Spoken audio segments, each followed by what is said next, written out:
Okay, we're calling the meeting to order. Madam Clerk.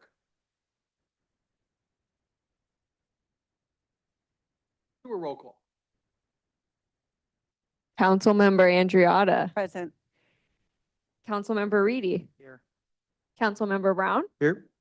Mayor Pro Tem Eklund. Mayor Pearl. Here. Okay, closed session, 1A conference with legal counsel, existing litigation, the Gathering Inn. Do we have anyone wishing to speak in the audience?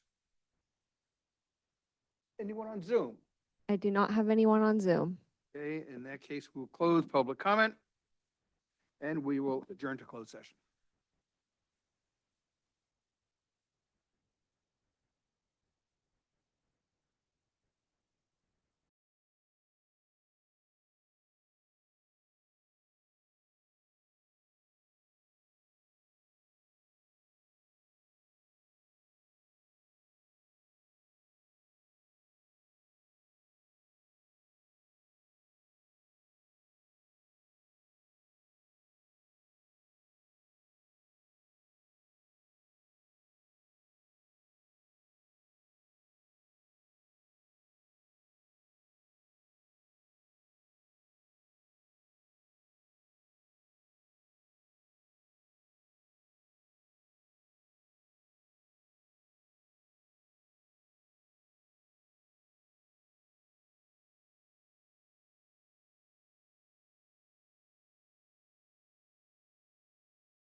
Blair, would you call your part to order, please? Good evening and welcome to the City of Lincoln's regular meeting of the City Council. Tonight's meeting will be televised and available on cable channel 18, YouTube, and Zoom. Those wishing to address City Council on either a non-agenda or agenda item will be called upon at the appropriate time. Those who submitted a speaker card will be called first, followed by those in the audience, and finally those attending through Zoom. For those participating through Zoom that wish to provide public comment, please use the raise your hand feature or press *9 if you are calling in. Once public comment is open, please wait to be unmuted by the city clerk. Once unmuted, your name will be called and you may proceed in making your public comment. This evening's invocation will be given by Pastor Mark Shepard from Grace Life Church. Once the invocation has concluded, Mayor Pearl will call the meeting to order.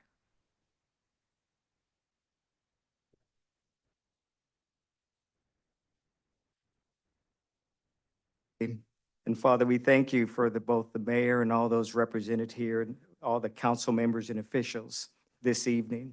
And concerning the business at hand, Lord, we thank you that you're giving them guidance, wisdom to move forward, to continue to build and strengthen and look out for the best interests of the city of Lincoln and all the local citizens that they represent. And Father, we ask you for your grace and your favor to be upon each and every one of them in their decision-making process. In Jesus' name, amen. God bless you. Thank you, Pastor Shepherd. Nice to see you again, sir. Okay, call the roll, please. Councilmember Andriotta, Present. Councilmember Reedy, Present. Councilmember Brown, Here. Mayor Pro Tem Eklund, Here. Mayor Pearl. Here. Okay, we had a closed session before this. Mr. City Attorney, do we have anything to report out? Nothing to report. Update on existing litigation, information received. Thank you very much. Very good. We'll move on to the Pledge of Allegiance. I think I see Mr. Dolensek here. Ron, would you lead us in the pledge, please?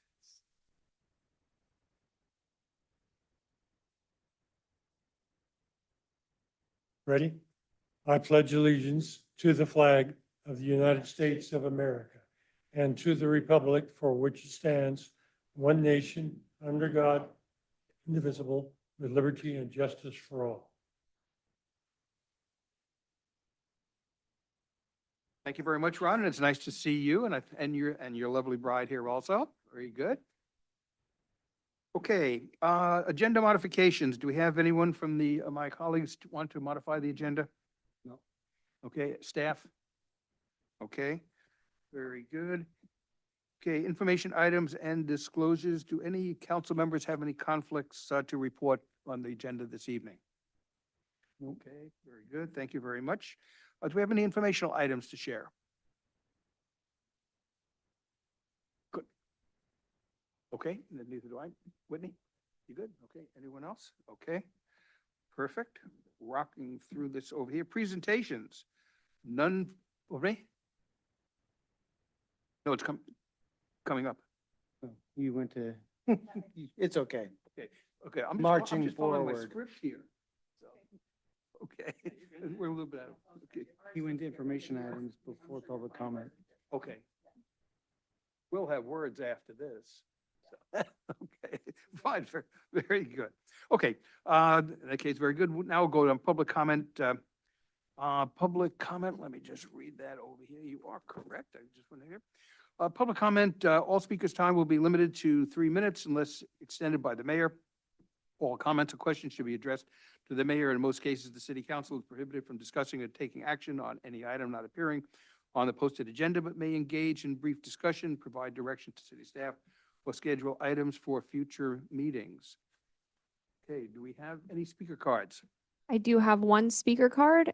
Stan Nader.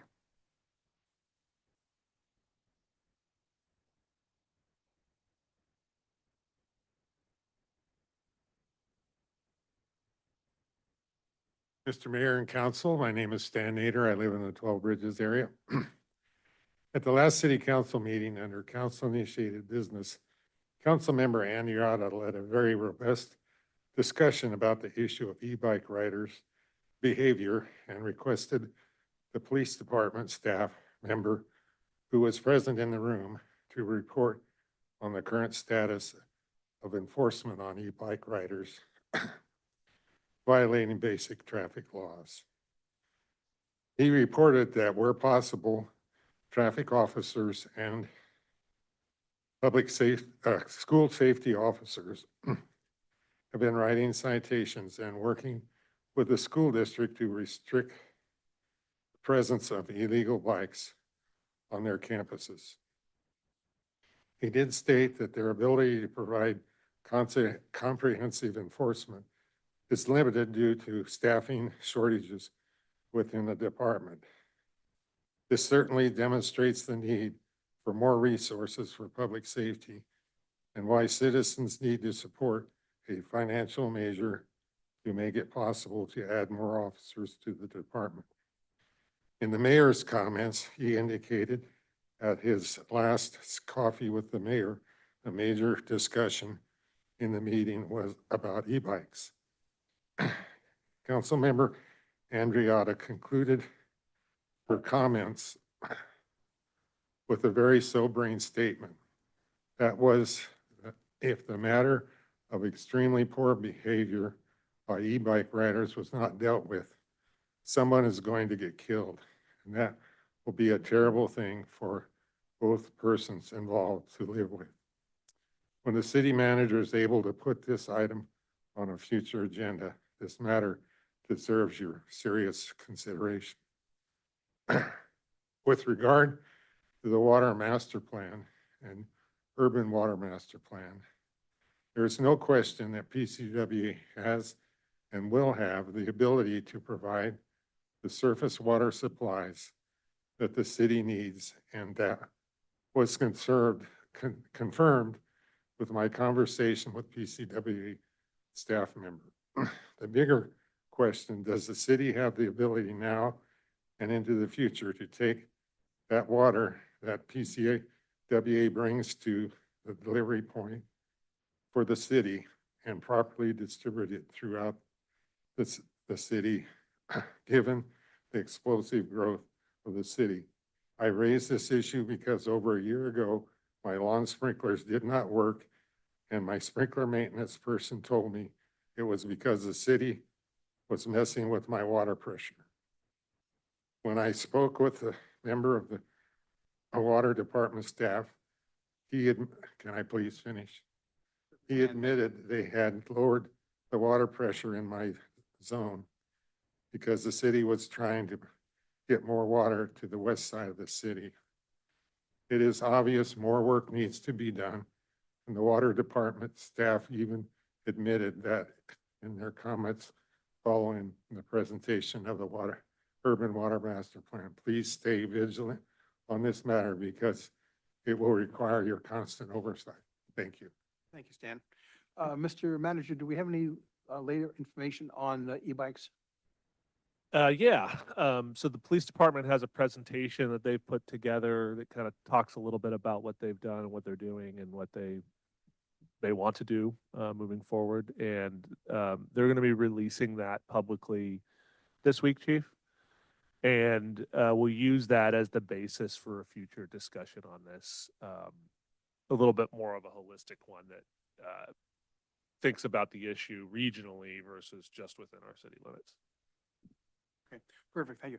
And on the matter, on the water issue in PCWA, Councilmember Eklund and I participate up with the PCWA 2x2. We had a meeting last week and it was very productive. They went through all of the information that they have looking out towards build out, and exactly as Stan said, yes, there is water for us to continue to build out, which is very good and comforting for our community, both now and in the future. So thank you very much. Blair, do we have anyone else in the interim? Is there anyone else in the audience who would like to provide public comment?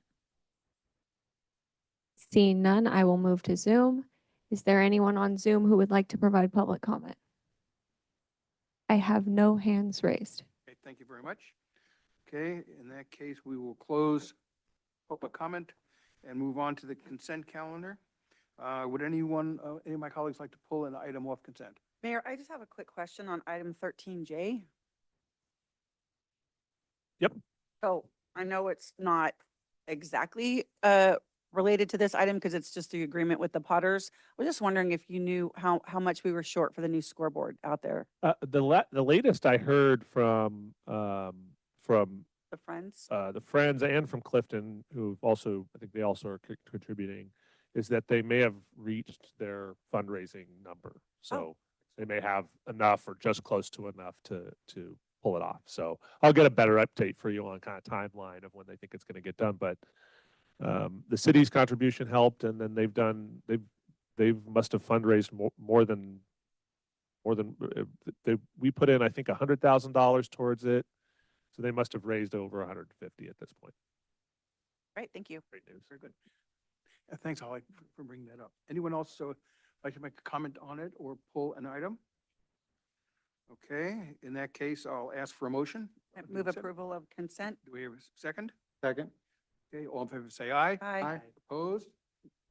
Passes 5-0. Very good. Okay, public hearings, 14A, conduct a public hearing and adopt resolution for the Benefit Assessment District Number 1 update. Mr. Medill.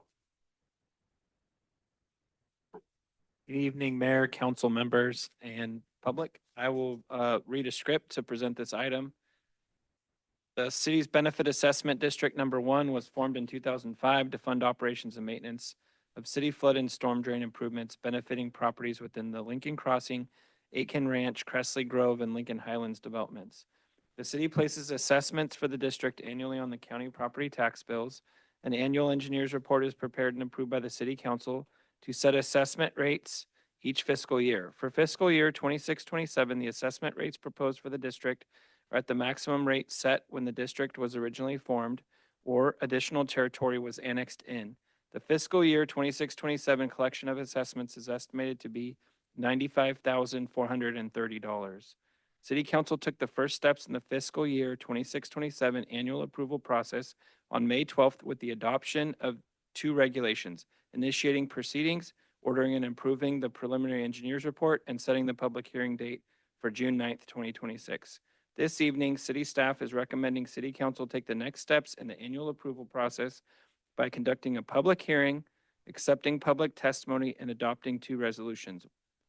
1, a resolution approving the final engineer's report, ordering improvements, and confirming the diagram and assessments for fiscal year 26-27, and 2, a resolution ordering the levy and collection of assessments within the district for fiscal year 26-27.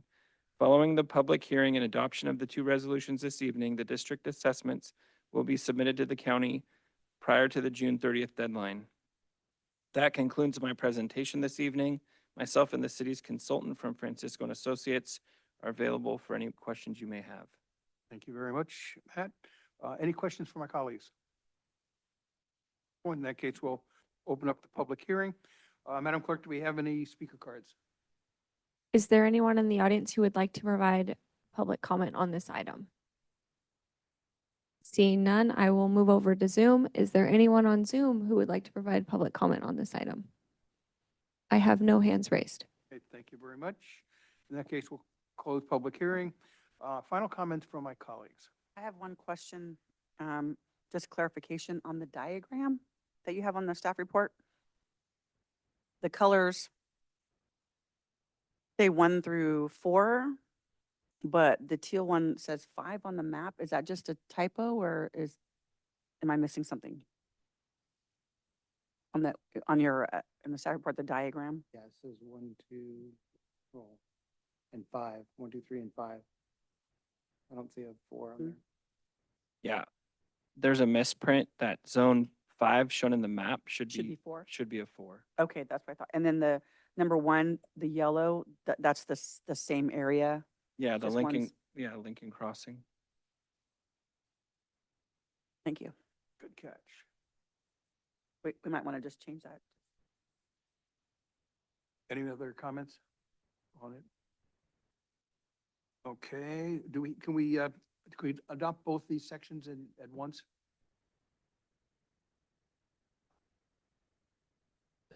Separate public hearings, so Separate- separate. take them separately. Okay, in that case, we'll do 14A number 1 over here, resolution approving the final engineer's report.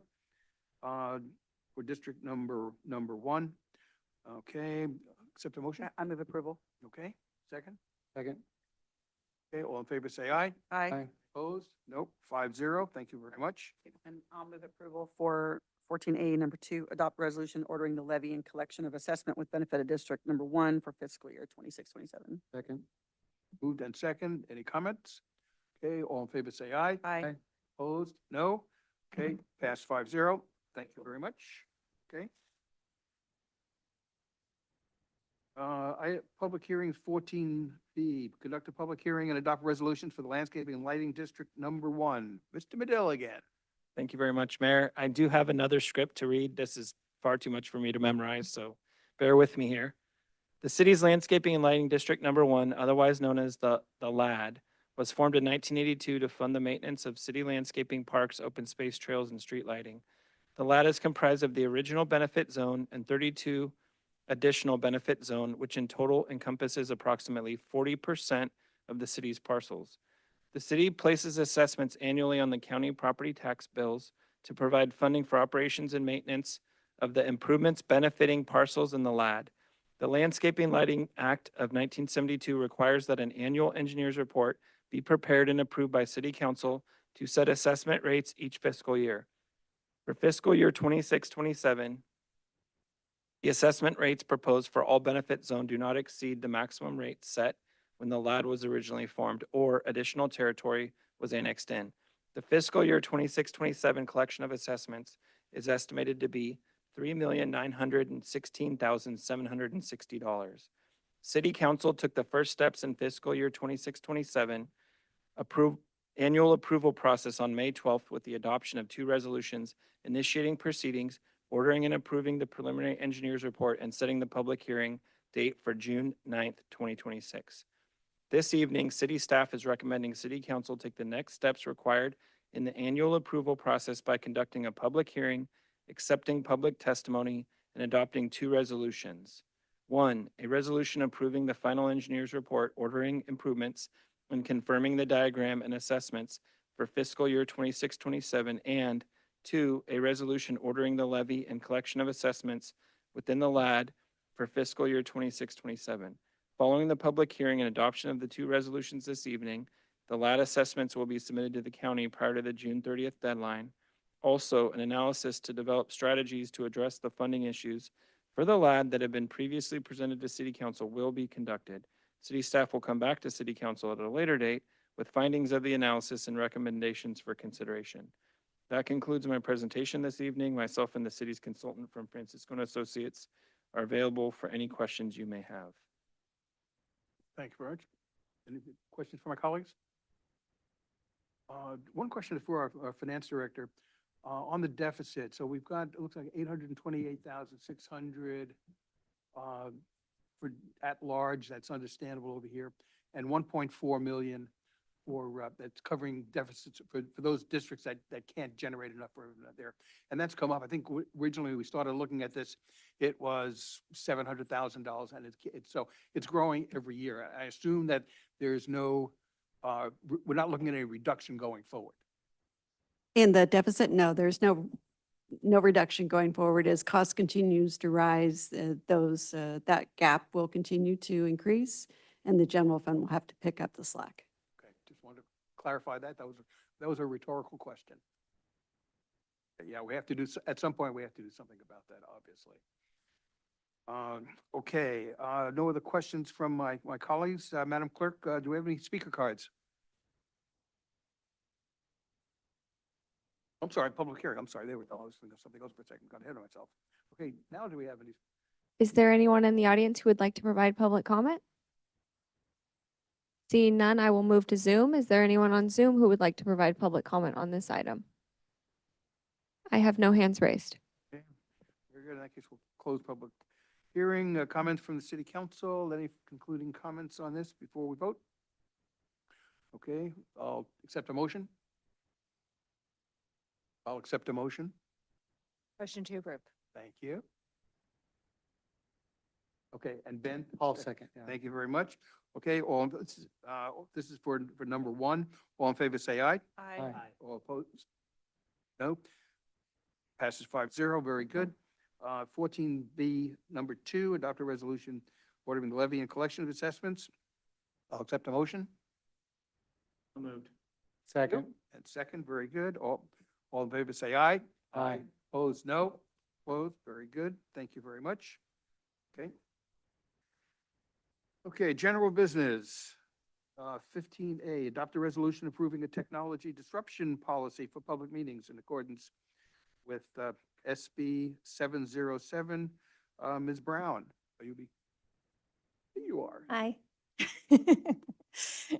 I sit in the back row, so I get to see through people. It's up there. Good evening, Mayor and council members. Tonight's item is the adoption of the city technology disruption policy for public meetings as required by SB 707. This new state law updated the Brown Act's teleconferencing requirements effective January 1st, 2026, and requires city councils to adopt a policy by July 1st, 2026, addressing how meetings will proceed if telephonic or internet service is disrupted. During COVID, the city established a hybrid meeting system that enables both in-person and remote participation. Lincoln continues to be at the forefront in promoting transparency, accessibility, and public engagement. The proposed policy outlines the city's procedures to pause the meeting, make a good faith effort to restore access, and ensure transparency and continuity of public meetings. I'm asking that you adopt this policy, and if you have any questions. Okay, very good. Questions from the council? Okay. Any questions, any comment cards? Is there anyone in the audience who would like to provide public comment on this item? Seeing none, I will move over to Zoom. Is there anyone on Zoom who would like to provide public comment? I have no hands raised. Okay, very good. Bring it back to the council. Any final comments or questions? Yeah. Okay. I just Yes. think, I think it's good. We've already been doing it. We didn't change, so we don't really have to do anything differently. But Mhm. happy to say that, yeah, this is on par with what we already do for best practice. Yes, best practices are good. Okay, very good. Thank you. Okay, I'll accept a motion. I'll move. Second. Second? Thank you, Rich. All in favor, say aye. Aye. All opposed? Nope. Very good. 5-0. Thank you very much. Okay, 15 Bravo, adopt a resolution approving a full-time police record supervisor position and corresponding salary schedule. Ms. Rodriguez.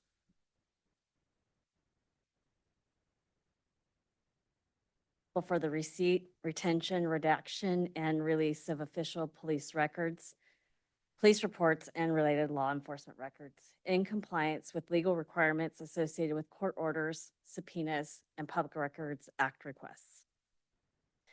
This request is to establish dedicated supervisory oversight for the records unit and to support compliance with the complex legal and operational requirements governing police records. The department's current supervisory structure assigns oversight of the records and dispatch units to a dispatch supervisor. Because dispatch and records are both operationally significant functions with different service demands, staffing requirements, workflows, and compliance obligations, the dual supervision model is no longer operationally sustainable. If approved, this position will improve workflow management, quality control, record security, and timely legally compliant responses to records requests and legal demands. It will also allow dispatch supervision to remain focused on emergency communications operations, staffing, training, quality assurance, and critical incidents readiness. The fiscal impact for the remainder of fiscal year for this position for fiscal year 25-26 is $7,094, which will be absorbed in the department's existing budget as a result of some recent vacancies and positions that are currently left unfilled due to leaves. This can be absorbed within like the police department's authorized budget, but the total annual cost of the position is $113,511, and a budget augmentation will be required beginning in fiscal year 26-27 to support the ongoing cost of the position. This concludes my presentation, and I'm available to answer your questions. Thank you very much. Questions for my colleagues? Not so much a question as much as, I think in conversation, it sounds as though this becomes more of a growing I wouldn't call it growing pains kind of a thing, but just the fact that we're growing and the department is such that when we're using body cameras and stuff now, there's got to be a series of someone that's keeping track of things that need to be tagged or saved for different incidents and things like that. And if we don't have someone in this position, this could put us in a position that would really be negative for us. Is that correct? Yes, that's correct. Thank you, Bert. I agree with that totally. Any other comments from my colleagues? Holly? Okay. Very good. Blair? Is there anyone in the audience who would like to provide public comment? Seeing none, I will move over to Zoom. Is there anyone on Zoom who would like to provide public comment? I see no hands raised. Thank you very much. Bring it back to my colleagues. Any final comments before voting? Yeah, just that, I didn't know until we were briefed at, what an important, valuable position this is and how much, like Councilmember Brown was stating, how time consuming it is. And it's just, absolute necessity. So, it's easy to approve. Do I take that as a motion? Motion to approve. Thank you very much. I'll second. Okay, very good. All in favor, say aye. Aye. All opposed? Nope, okay.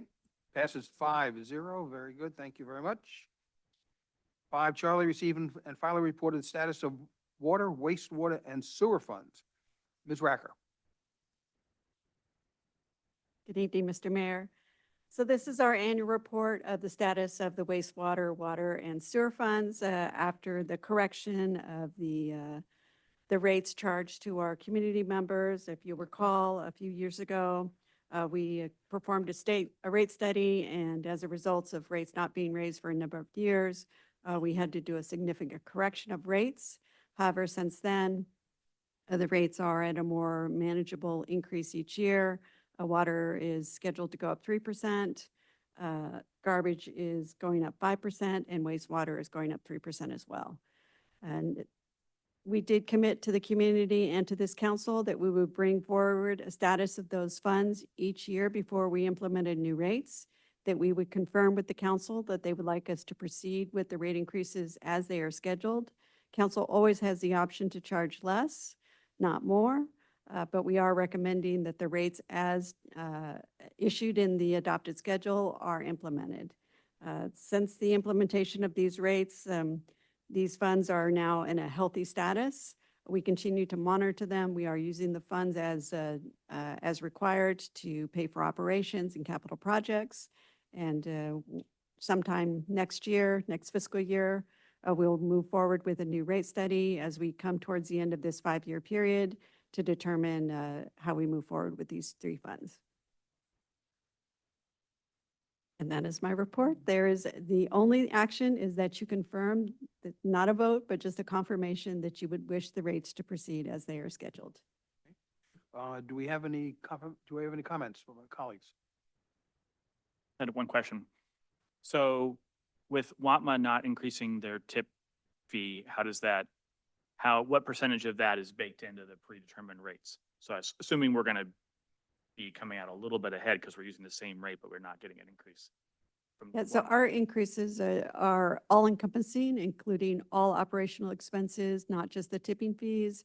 But if you recall, much of our garbage fleet was aging, and we've been able to use some of these funds to replace the garbage trucks, as well as hire additional staff that filled vacancies, and also dealing with the expansion of the city. And even though that new development has to pay its own way, once those houses come online, we have to provide these routine services. Right. I was really just kind of looking for the solid waste component. How much does WATMA make up of that total, just approximately? I would have to look to get you an exact percentage. I would say that salaries and wages and our equipment is the largest expense, though. Thank you. Any other comments, questions? Holly? Okay, good. I was not on the council when this whole situation hit a number of years ago, and I know the angst that was that spread through the community, because it was a real wake-up call. Things had not been changed for more than a decade, and that put us onto the brink of insolvency in the funds, and it took courage on the part of the city council. It took, leadership on the part of the staff to, to say, we got to correct this over here, and together we move forward. We went out to the community, did a lot of outreach, and just said, here's why it has to be done. And the reality was that our rates are still in the midpoint of our competitors, but now the funds are very healthy, and this is what we need to do to protect, not just for today, but for the future. So this is very good. Okay, Blair, do we have any comment cards? Is there anyone in the audience who would like to provide public comment on this item? I see a hand raised. Would you step forward, please, Linda? Come on up. Linda DeRozier, Sun City, Lincoln Hills. Mhm. Hey. I would like to know where garbage is. I don't see it. And he said solid waste, but you have water, wastewater, sewer. I don't see garbage. We need garbage picked up in Lincoln Hills. I think we do that under refuse. Okay, so I don't see refuse written here either, Mr. Mayor. We have solid waste. It's not in the title of the agenda item, but if you click the link, there's Yes. references to the refuse. It's probably called refuse, isn't it, Nita? Solid waste? Solid Okay, waste. solid waste. Solid waste. Thank you. Different name for it every year. Typo. Any other comments or questions from anyone in the audience? Okay. Claire, did we zoom on that? Is there anyone on Zoom who would like to provide public comment on this item? I see no hands raised. Thank you very much. Any final comments from my colleagues? Whitney? I just want to add on to your sentiment in that it is very difficult. And I was in the audience, I believe, when this occurred and they had to make the difficult decision to raise the rates, which is painful. I think it's easier to kick the can, and they didn't. So I would not want to change the progress that they've made, and we just keep on our course correction. And I just wanted to double down on what you said. I want to thank my colleagues, Holly and Ben, for making those hard decisions at that point, without a doubt. Just Yeah. a Okay. clarification that the legal name of Confirmed. the fund is the sewer fund, but that does encompass the solid waste operations. All right, could I Yes, ask one oh, question? yes, Evelyn. So to that point, I was just looking at here and doing the math. It looks like the increase for water is 86 cents from last year to this year. What, unless I'm off, what is and then you've got the CIP and all that, but what is the solid waste increase? It's 3% this year. 3%. Okay. Can you do that for me in dollars and cents? Sorry, I should have done the math earlier. I just was looking at the water because it's right in front of me. And I'm just curious. Yeah. Yeah, it's going up around $1.10, $1.11, something like that. Okay.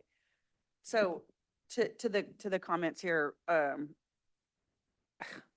mean, we still get comments all the time about the water bill and all that, and I'll remind everyone that we have to pay it too.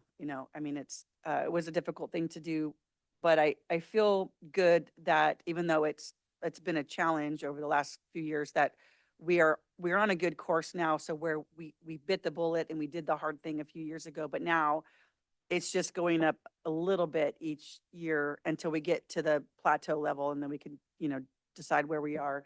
And so what I like about this is, even though it has been a challenge, that we did take steps to help low-income families for a year.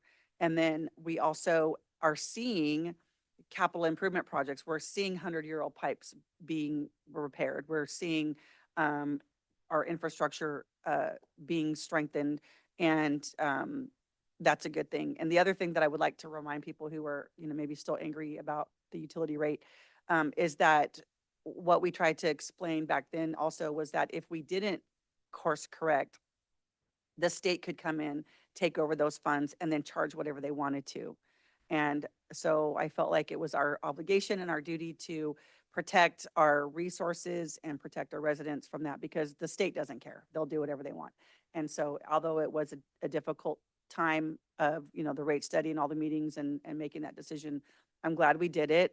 I would take the heat all over again because it's what's best for the city as a whole, for our health and well-being and for the infrastructure so that everybody gets clean water, gets their garbage picked up on time. And our staff does the best at that. And I really appreciate the work that they do. So not to make light at all, but I was just looking at the numbers and I'm like, okay, so I feel like we're in a good place where we're just raising it by 86 cents or $1 each year. And it is money, money's money, but we're at a place now where we've done the hard work and now we can enjoy the healthy accounts that we have. And so thank you for staff for all your hard work on this too. Yeah, and Councilmember Andriotta, just to add on one thing, one of the things we talked about during that period of time that is proven to be true is that we had a really tough decision at the time about whether we were going to spread the significant increases across a 5-year period or get them done in the first year and provide, you know, more minor increases every year thereafter. And what our hope is that when we go do a rate study here in a year, we now have addressed the structural problem. And so moving forward, we hope what you'll see is what I would call routine CPI adjustments to rates so that we're keeping pace with cost. And we're talking a matter of single dollars and cents versus tens and $20. And that is my goal for the next rate increase. I think you need a. I would like to say one thing that I can just imagine some residents thinking in their head, yeah, but do you really understand how hard it is? And I just want to confirm, yes, it is. And, you know, some people might think of it as a minor, you know, thing based on their budget, but there are a lot of people that are on fixed incomes, and that it was not a decision that I made lightly at all. And just to confirm that, you know, there are a lot of residents that it was very hard for them to comply with it. And we did do as much as we could to help out low income and things like that. But, you know, I just needed to make that comment that it was not an easy thing by any means for a lot of people that were on fixed incomes. And so I think anyone who listened or saw that, the discussions knew how difficult it was without a doubt. Yeah. And it's hard anyways, for a lot of I want to confirm that, yes, I'm in favor of continuing. Thank you. Thank you, Ben. Very good comments. Okay, this is for information item only. That's very good. Thank you very much. 15 Delta sales tax measure presentation. Sean, are you going to do that or is Nita? There's a few of us that are going to do this one. So I'll start off and I'll try not to steal too much of Anita's thunder, although in fairness, I have given. Which means that you're going to, so that's okay. I mean, Do not I make have. promise- Do not I make have promises given you this can't and won't presentation, keep. lots of times now. So so I want to give a little context to this. What's going to happen is I'm going to share some of the history and some of the work that we've done to get to where we're at tonight and where we'll be next meeting. Nita is going to share with you some data that we've been able to get through polling and other means that represents what the community thinks. And then Chief Mejia is going to share some information about what this could potentially mean for services in the fire department, and Chief Alves is going to do something similar. And then we'll open up for questions, and we assume there will be plenty of dialogue. This is an item that was brought because it was pointed out to me very correctly by one of the city council that I've been having these kinds of presentations and conversations about this issue for a really long time now, and we haven't had it here. And so this is a high level presentation. What you will see next meeting, which will be, there'll be action associated with it, will be a little bit more granular. This is to sort of share the story, share the information we got, and solicit feedback. As you all know, the City of Lincoln is a full service city, which means that we provide a broad range of municipal services to the community. The only service we don't directly provide is electricity services. And that means that We essentially have our services split into two buckets.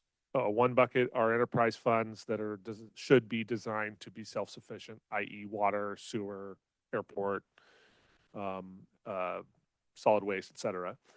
And then almost everything else, aside from some services that charge for services like planning, building, engineering, et cetera, falls into the general fund. And as the financial consultant said last meeting, I thought he put it perfectly, which is that general fund services are generally services that you don't have to pay anything more than you're already paying to receive. So you can go to the park as many times as you want per week, and it doesn't cost you any more money than whatever taxes you pay.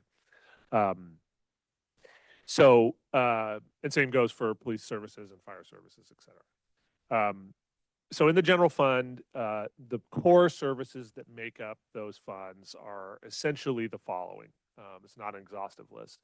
Primarily, about 70 some odd percent is public safety, police and fire, library services, recreation services, some park services, maintenance, et cetera, are general fund obligations. Unfortunately, increasingly as gas tax has been diverted and whittled down, roads are becoming sometimes a general fund obligation, and a whole host of others. When I started here, one of the things the city council asked me to do that I didn't know at the time was going to be such a monumental effort was to try to assess why our financial position over a relatively long period of time has always been such a struggle. And for a person like me, what you do is you analyze budgets and revenues and expenditures, and I always start with expenditures to try to get an idea about, is our spend for public services, whether they be safety or anything else, commiserate with the service we're providing and generally reflective of what we see in kind of competitive, area. I don't like using the term competitors, but other cities in our area that also provide similar services. So I did. To touch on that for a very quick moment. We did two studies early on. One, our human resources manager did for me on per capita, the amount of employees that we have per capita, meaning per citizen. That study indicated that for a full service city of our size, our staffing level is actually very, very low compared to almost every other city that provides similar kinds of services. More recently, an analysis was done on the public safety spend per resident. So how much, you take our entire budget that's spent on fire and police, how much if you divide that cost by the number of residents, estimated residents we have, how much is each individual contributing per year to that cost? And it even shocked me what we found. What we found was that we, over the past 6 years, we didn't go back any further than that, Lincoln spends the least amount of money on public safety per resident in Placer County. That's every single city in Placer County, including Colfax, including Loomis. So it's an important data point because while it's not always an apples to apples comparison, it does give you an idea about how many resources are being put into those core services compared to other jurisdictions. So over pretty much my entire time here, the city council has placed the exploration of a revenue measure, which can take many different forms. And what you'll hear tonight is that our proposal is going to be that it take the form of a sales tax, to explore how that would look, whether the community would even be interested in something like that. What does the community want to see it funding? And what do our experts, your department heads that sit across from me here, think that is most important for them to provide these critical services? And so if you take nothing else away from this whole presentation this evening, just take this. This is the product of years of work and outreach, thousands of written and or polled results from community members asking a very simple question. What kinds of services do you value in Lincoln? How much do you support them? What would you like to see more of? And what would you not like to see more of? Or prioritize for us what's most important to you with limited resources? So what will be in front of you this evening and then subsequently in 2 weeks is a community desire. We may have framed the discussion and asked the question, but the data and what you're going to see tonight is not our data. This is what the community has told us that they value and want to see. So before Nita gets to the polling results, I'll add 2 other little details. This exercise that the council ordered me to go through was partially because we wanted to be able to provide the best services we can, but it was also partially because we are looking at a significant cliff that is approaching. In your report, Nita puts together a 5-year financial forecast, which is a super useful document if you want a broad view of where we're going to end up in the next 5 years. Cliff notes, by 2030, at current spending levels and anticipated revenues, what we are today in a vacuum, our reserves will be completely exhausted by 2030. There are many things that could accelerate that, and there are a few things that could slow it. So I think it's actually a pretty good analysis of where we likely will be in 2030. And what does that mean? Well, in a classic setting, what it means is that the city council, and to some degree your staff, are going to have to, with nothing changes, are going to have to make some really difficult decisions about things that are cut from the general fund to make room for other things that you may not want to cut. And this happened a lot during the Great Recession. It was a very painful experience and led to decreased services to the communities throughout the state.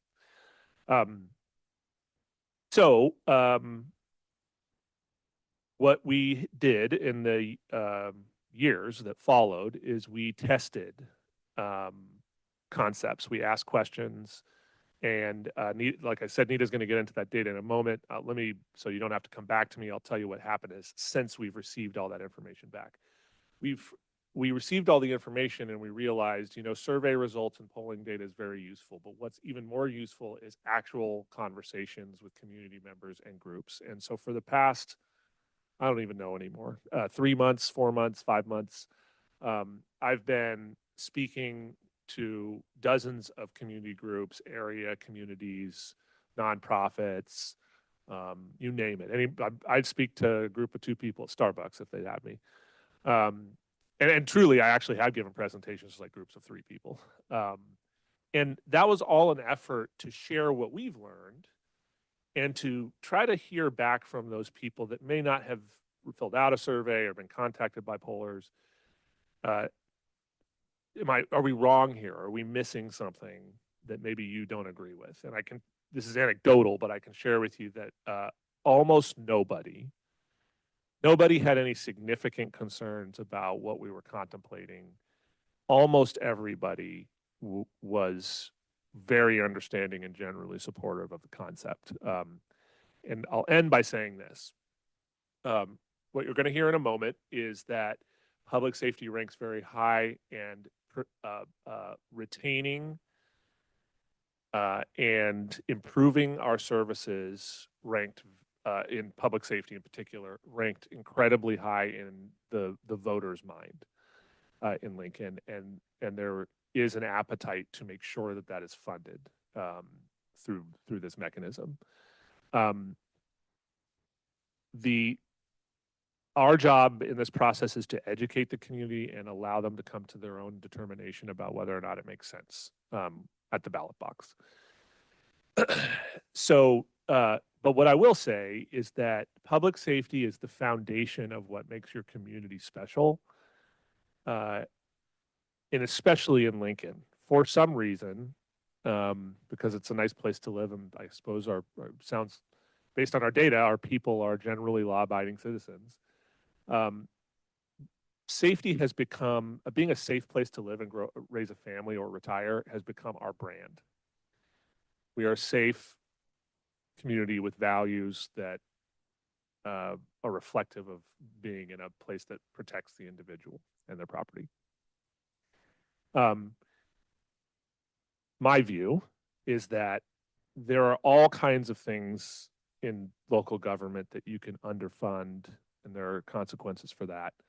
The one thing that can disintegrate a community faster than almost anything is a material change in your public safety services, your ability to respond to critical incidents, the services you provide directly to residents, the crime rates that we may see in the community. So it's a very important decision, and I think it's actually more of a decision of what kind of community does Lincoln and its residents want to be now and in the future, especially as we grow. So I think that covers most of my sections, Nita, and I probably stole enough thunder, so why don't you give some data? Thank you, Sean. All right, so very helpful background and information. And so to get into some of the specifics of why we're here and what we're presenting this evening, as Sean indicated, the city has many challenges with its revenue structure and a lack of diversity. That the majority of our revenues within the general fund are property tax driven. We have a very small retail base that is currently growing due to additional commercial square footage coming online in the city. But even with that, we can expect continued leakage. Right now, our leakage is around 40% to our neighboring communities, just based on the things that we don't provide that they do. We're working on that hard with the development community. And as Sean indicated, that our public safety levels are some of the lowest within the county. Even though that we continue to grow as an agency, we just do not have the funding to continue to add the appropriate staff in order to continue to ensure that we provide that safe community that everyone has come to love and enjoy about the city of Lincoln. So included in your packet, and as Sean indicated, is this financial forecast and the estimated fund balance. If nothing changes, the general fund will be out of money in 2030. We can see the cliff ahead of us. We're not speeding towards it at full speed ahead. We are slowing to determine how do we avoid the cliff, how do we build a bridge, how do we get over this chasm that is coming towards us. And that is through a revenue diversification and to inject additional monies within the general fund.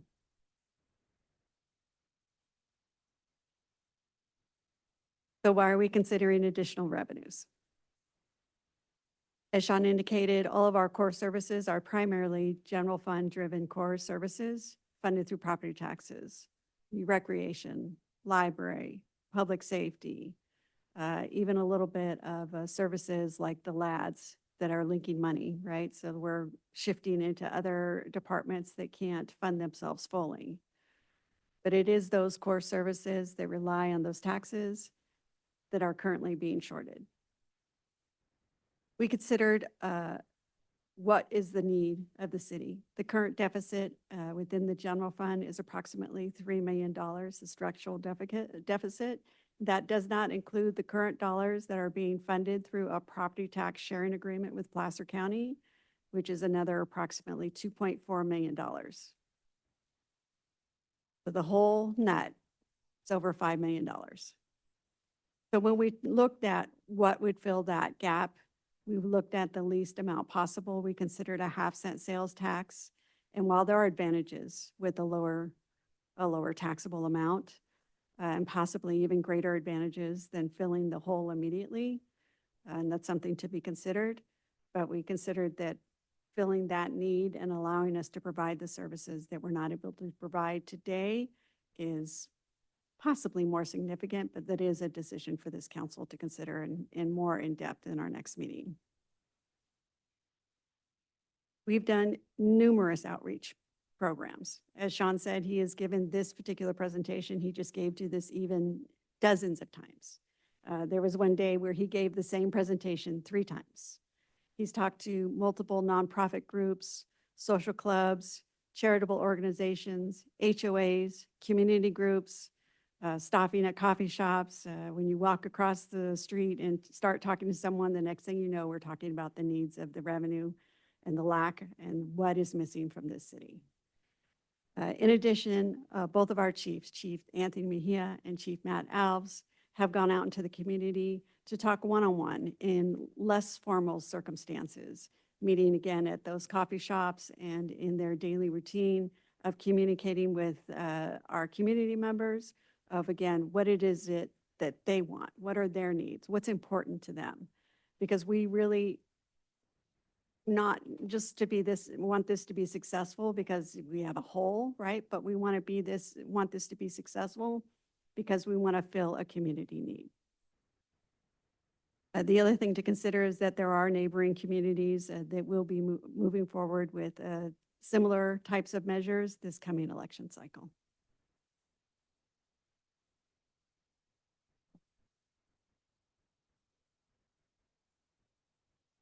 So when we first started talking about the structural deficit a couple of years ago, we discovered in some early surveys that the majority of the people did not express or acknowledge or were aware that there was a deficit or a financial need within the community.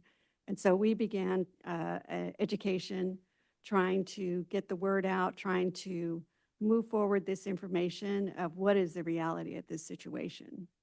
And I'll say that we have been a bit successful in moving that needle just a tiny bit. And that's really all we can hope to do is move the needle a tiny bit in a city of 55,000 to try to get a majority of the people to receive a piece of information.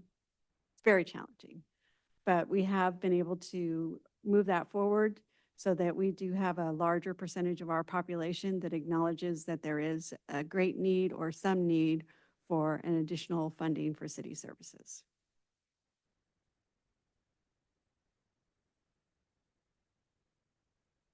We wanted to ensure that if this measure was successful, that again, that we are accountable.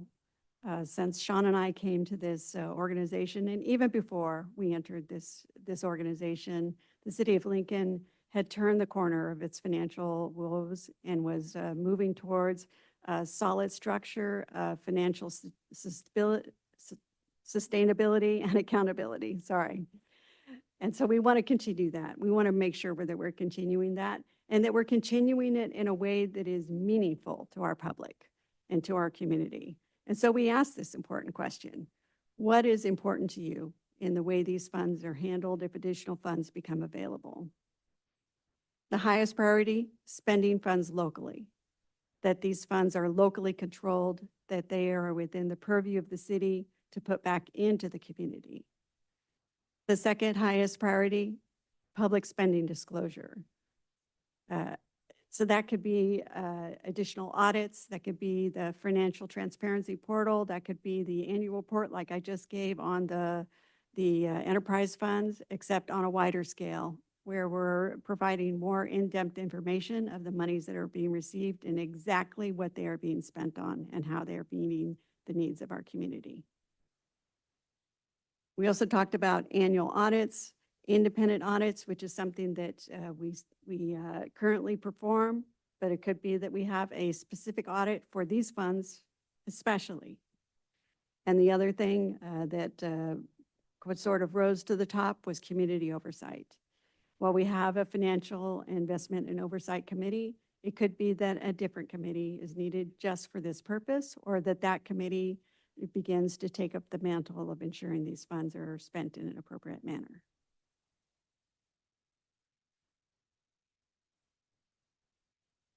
And as Sean said, it's important to us to ask the community, what do they want?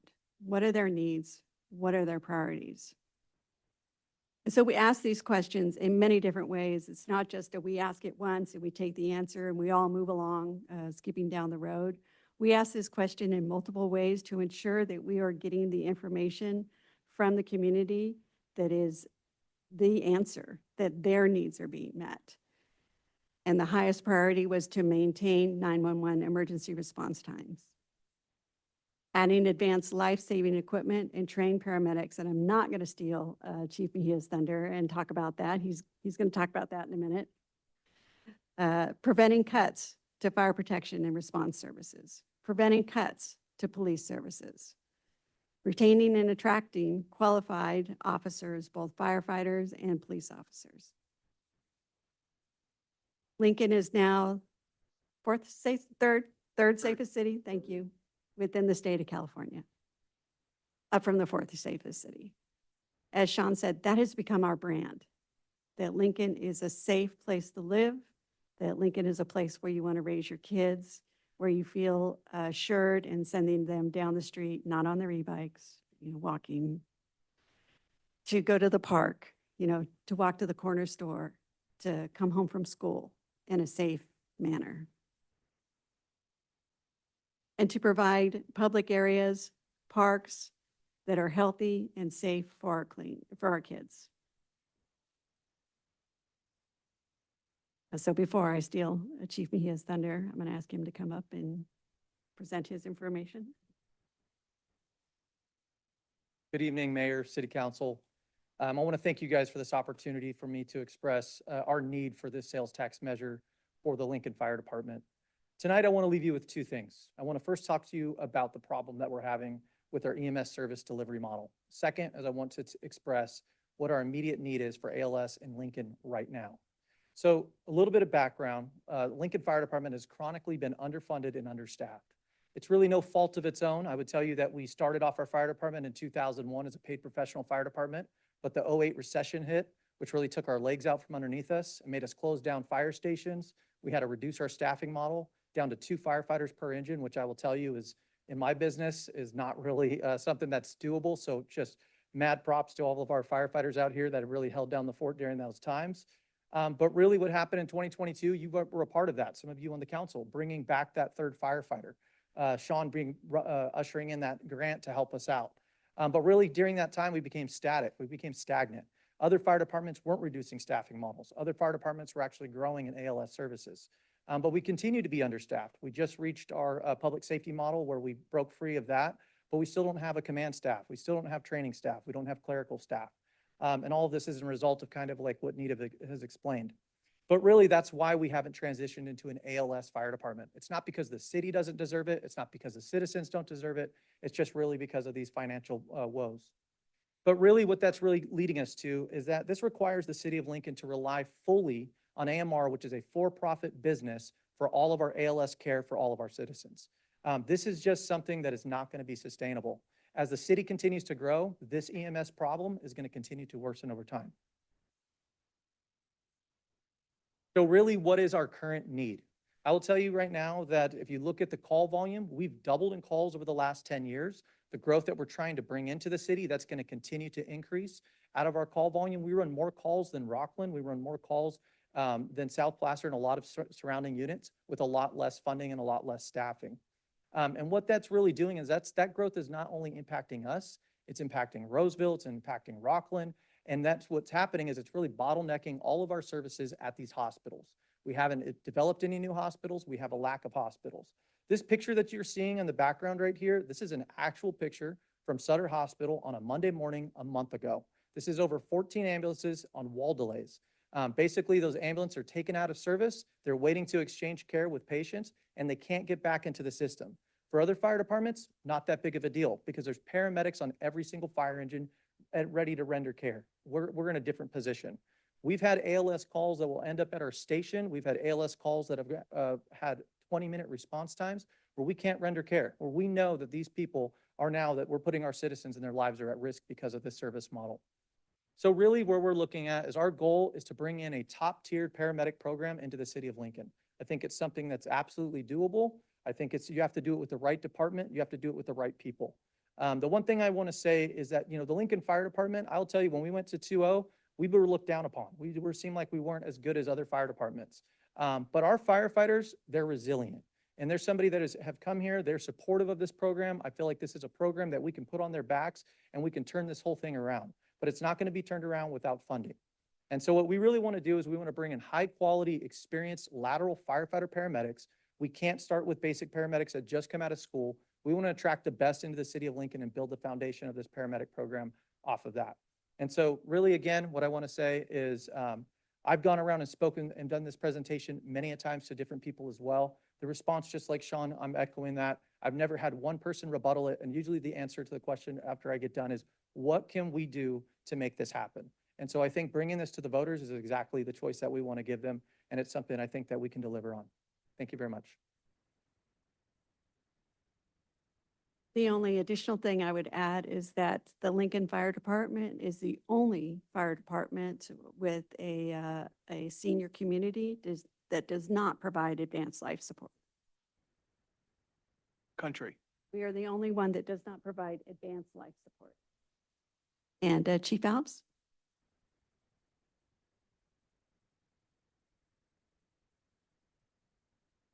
Thank you, Mayor and Council. I'm going to present just a couple items here this evening. And what I want you to really understand is I'm strictly going to focus on the basics and priorities. Nothing I'm going to mention are going to be nice to haves. They're all need to haves. We live in a world of wants versus needs. And today I'm just going to be talking about needs. And these needs are what would fill the needs of our community. It's not the needs of our department, it's the needs of the community and us being able to deliver the service to them. Nothing I'm going to talk about is revolutionary. Everything is common law enforcement. It's simply getting us to where we need to be for our citizens. And to say up front, our structure is in place. There's just holes and there's leakage and there's a lot of areas for room for improvement that could be resolved. Unfortunately, with funding. So to go through my list, which is brief, I just initially wanted to talk about retention. So being able to retain our staff, we have a great staff of sworn and non-sworn employees, and we want to retain them. You see in the news and you see on the advertisements, these cities that are, giving $30,000, $50,000, $70,000 signing bonuses to officers to attract them there. I'm not saying I want to do that, but I want to be able to provide salaries and benefit packages that are at least competitive with these larger agencies in these larger cities to be able to keep our good people here, which then rolls into recruitment, which is bringing on individuals with the experience and knowledge that we can put to work right away and just have that depth that we need for the continuously evolving complexity of the needs of the city. Being able to bring those people on board and really just expand our services. Then talking about patrol staffing, policing begins and ends with patrol. That is the backbone of policing, and patrol are the black and white cars out there going to calls for service, handling business. But they're a mobile force. They stick and move, and they move all over the city all day and all night long. They are our most essential services, and absent everything else, patrol is what would remain. So back in the dark times of our city and our nation, everything else went first and patrol was all that pretty much remained. We've done a good job of building that back. But again, like I said, there are still some holes that we need to fill. Currently, just talking about patrol staffing, generally right now, our patrol staffing is 3 officers and a sergeant for a city of anywhere from 56 to 58,000 people. That's low. Yesterday morning, I looked at the board. I had 2 officers and a sergeant working yesterday morning in a town of 56 to 58,000 people.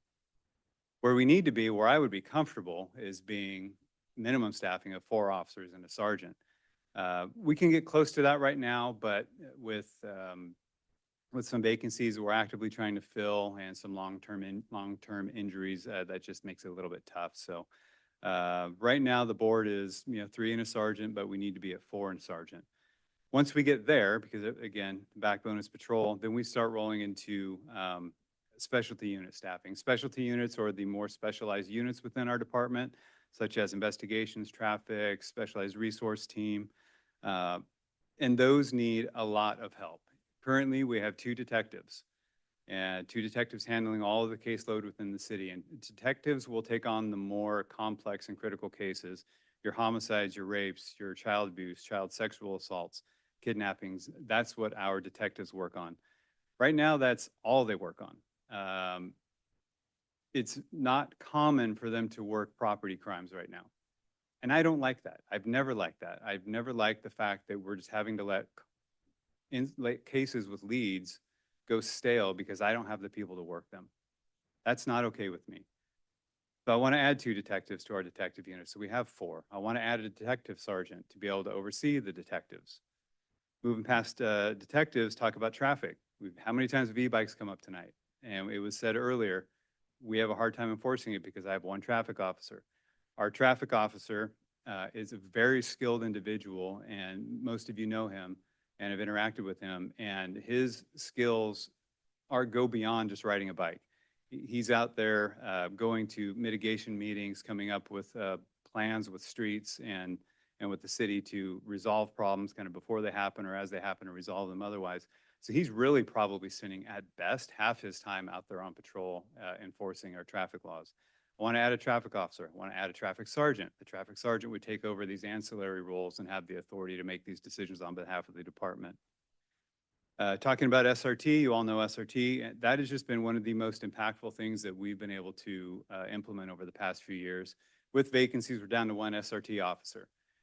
So he does an excellent job coming up with programs and doing these inspections on certain shops here in town and helping within our homeless community and helping keep that mitigated. It has been so effective. However, we can be so much more effective. I want to add an SRT officer. I want to add an SRT sergeant to oversee it. Their cases are so complex, so sensitive, so open to exposure. We need a supervisor to oversee that unit.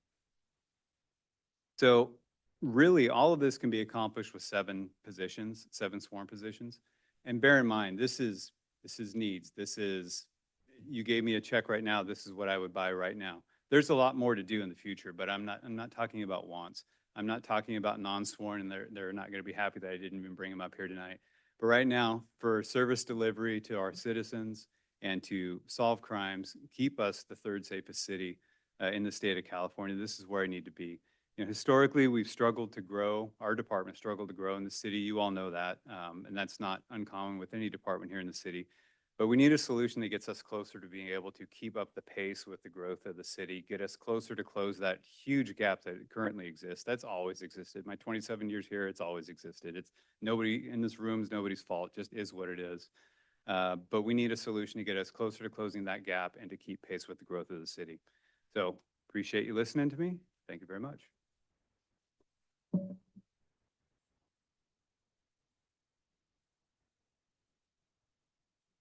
So that brings us to our conclusion.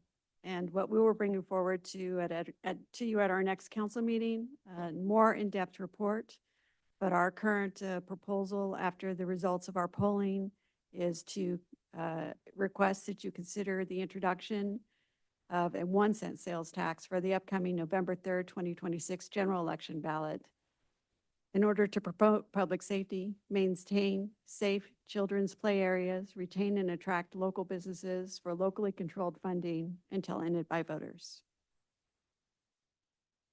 Need I just wrap everything with one last comment because it's been brought up to me a number of times. Other people have heard my presentations.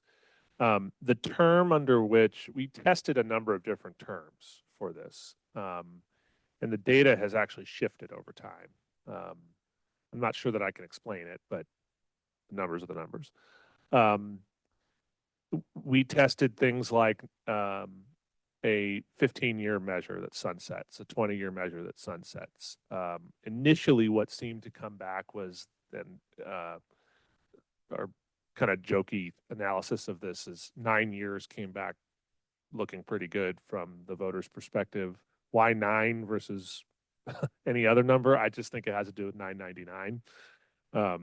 People feels like it's cheaper. But interestingly, what happened in our most recent, our freshest data, is that shifted, and the phrase open-ended measure or until ended by voters. In California, there are ways that the voting populace can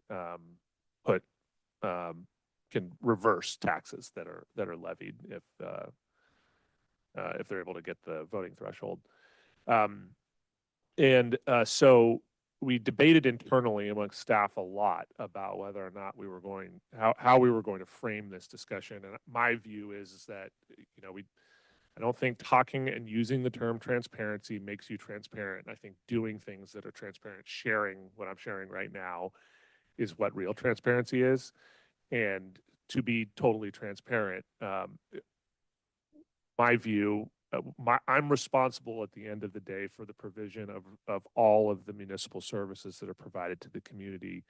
And our goal, unless otherwise ordered by the city council, is to propose to you what looks like it rated the best amongst the polling results we have. And there should be, and I'm sure will be, plenty of rigorous debate about that, but I just wanted to kind of end with that little additional tidbit.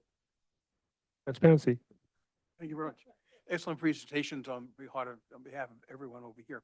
I'll bring it up to my colleagues. Holly? Yeah, so Sean, I was following you. So did you say that 9 years is what we're aiming for, or that when you tested again, that the open-ended was more favorable? There's a there appears to be a small marginal difference in support for an open-ended measure Okay. or until ended by voters. I That do have last part was those very. results if you wanted to see that slide. You have them? Okay. Why not? Yeah. I mean, I had to bring it up. So if IT could display what's on the screen. There you go.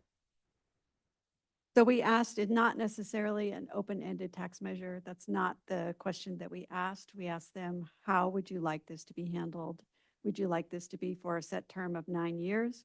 Or would you like this to be until ended by voters? And we asked these questions multiple different ways in order to try to get a statistically valid result. And when we look at that, we see that they definitely yes, and the probably yes, and that the undecided who were leaning to yes when conditional questions were asked comes up to 62%. While the 9 years came in about 56%. Is it a hard 62 versus 56? This is polling data, right? So it's not a hard number, but that is what appears to be the most likely to be successful with our community. Mayor Andrada, Councilmember Andrada, one last thing. Just so everybody understands, it wasn't simply that we were exploring other revenue means just because. It's important to note that in numerous limited term property tax agreements with Placer County, we were contractually obligated to explore and push forward at least the consideration of this. So was it the right thing to do fiscally? Of course. Was it also required? Yes. Yeah, we're aware of that. So I'll just say that I really appreciate the presentations, but I don't think that we need convincing. I think that, I'm not going to speak for everybody, but for myself, I'm fully on board with this. I think this is something that we've been working towards for quite a long time.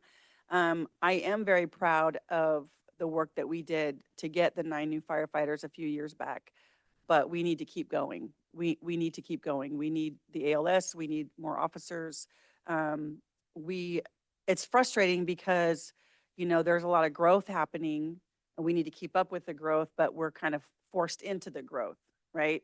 And in a simple world, we would just say, well, let's just stop growing till we catch up, but we're not in a simple world. And so I think it's very important that we do everything that we can to implement measures so that we can protect the residents who live here. And I actually am so grateful. Chief Mejia was talking about when we were 2 on a truck. I remember those days. They were terrifying. And our team did an amazing job living through those years. And I've said it many times, and I'll say it again, how grateful I am for all of you and our police force as well. And it's not by accident that we went from the 7th to the 4th to the 3rd safest city. It's because we have excellent public safety staff.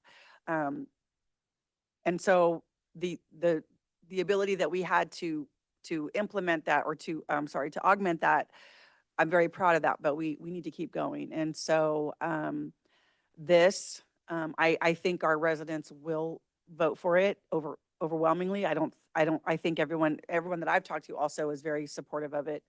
And then we also need to keep working on the other side with the county, because that's really important. And, it's frustrating that we're kind of not gotten there yet. But that's not from our lack of work. It's on that side. So hopefully that can get done. But that by itself is not enough. We need this tax measure as well. So I appreciate staff, all your hard work, the consultant work, and for police and fire for being here tonight. And so I'm fully on board and I support this. Yeah, I don't think there's anything more terrifying than the thought of calling 911 or having a true medical emergency and not having anybody there to respond. If it's you or a family member or your child, public safety is first priority always. And not only am I grateful that we've done so well with limited resources, because that's impressive and that's a completely separate thing, part of our discussion, which I don't want to forget to say again how lucky we are, because it's multidimensional. It's a great department. It's a great community. I think there's a lot of reasons why we're so safe with limited resources. That being said, it's even though it's kind of a miracle and an anomaly, and we're kind of a unicorn, we don't want to just continue to take that for granted. And we want to be the best we can possibly be robust, and give our residents and our department everything that they need to be and continue to be the best. So yeah, the ALS is a game changer. And I think that is going to be something that, especially with an aging community, what do you call it? What's the politically, sensitive, what's it called? A large adult active community. Active adult, active adult. No, it was something like, yeah, active adult community. I like that the best. I want to make sure that they're taken care of, because I know we do have a lot of calls in there. I think that's probably the majority of our LFT goes in there, and being able to offer them the ALS, it's gonna do a lot of great things. Not only that, but we maintain our public safety with our law enforcement as we grow, and things change as you get bigger. So we don't want to lose that number 3. We want to maintain it, maybe even get better. So yeah, public safety, again, I know I say it all the time. I'll just keep saying it, is my top priority. That's the main reason why we live here. And I fully support doing whatever we need to do to make this happen. I feel like it was done in all the correct ways, the way that we researched, we communicated, the advocacy. This is a really long-term collaborative process that I know that our staff is probably exhausted, but it was, hopefully it will have been well worth it when we have the community that we all want to and continue to invest in and maintain. So that's enough. I'll stop there. Thank you. Yeah. Recently, a group has mentioned something about this as though we put ourselves in a bad place, which, okay, that is a perspective. But if you look at it in a reality perspective, we've done everything we possibly can to make it as successful as it could be. And I was in a conversation with somebody this last weekend, actually, that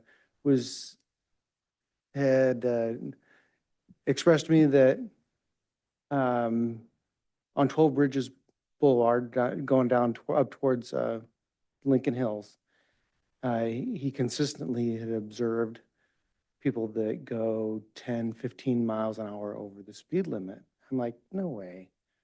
But he was pretty adamant that they had been doing that. And I said, well, what do you think? Why would they even do that? His response was, lack of police presence, which really kind of makes sense to me, that if we don't have enough presence, then people feel comfortable doing things outside of what is right. Anyway, so I'm absolutely in support of this, and it's hard to swallow the fact that we've been doing as well as we have with the resources that we have been given. When I say hard to swallow, it's really just, I'm in awe that we've done so well with what we've been given. And my gratitude for the police officers and our fire for their capabilities and everything that they've done is just over and above. I can't say thank you enough, and absolutely agree that in addition to this, we'll be doing as much as we can in other areas, but absolutely, this is what we need to do. Yeah, first, I just wanted to comment on how much I appreciated the somber and professional approach that the staff took to such a serious topic. I hope the citizenry takes note of how professional our staff and team is here and how prepared they are. The priorities outlined in the various presentations essentially align to my personal experience in dealing with the community. I don't think there's any real issue there. I'd echo my colleagues' comment about our compliments to the staff and how they execute with these limited resources and have done so for many years. Specifically, a call out to our public safety staff who are very clearly punching above their weight in delivering for our community. And being able to try to give them the resources that they need to be continually successful. I sort of would be a little remiss if I did not echo Councilmember Andrigada and point out that close to a third of our population pays 20% more to the county for services than the other 2/3 do.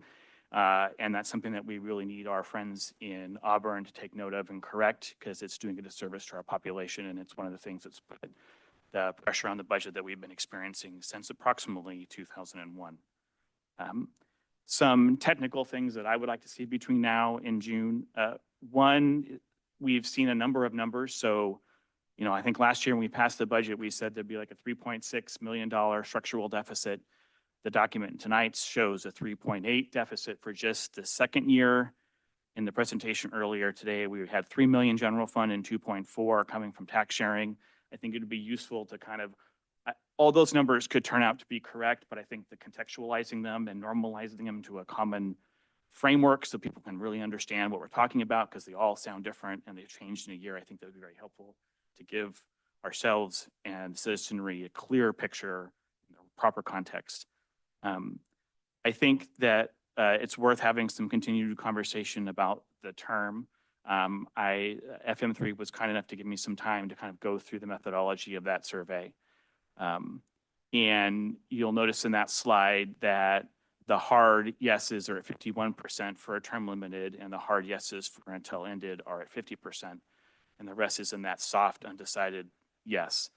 I've been interested to see, now that we've had potentially some measures that have gone through in June, to see how those survey results taken around the same times that ours did materialize in that vote, to see if that really is the case. The survey company, because of efficiency of words, can't test both the empowering until end by voters and the term. They can only test one or the other because they only have 75 words to work from.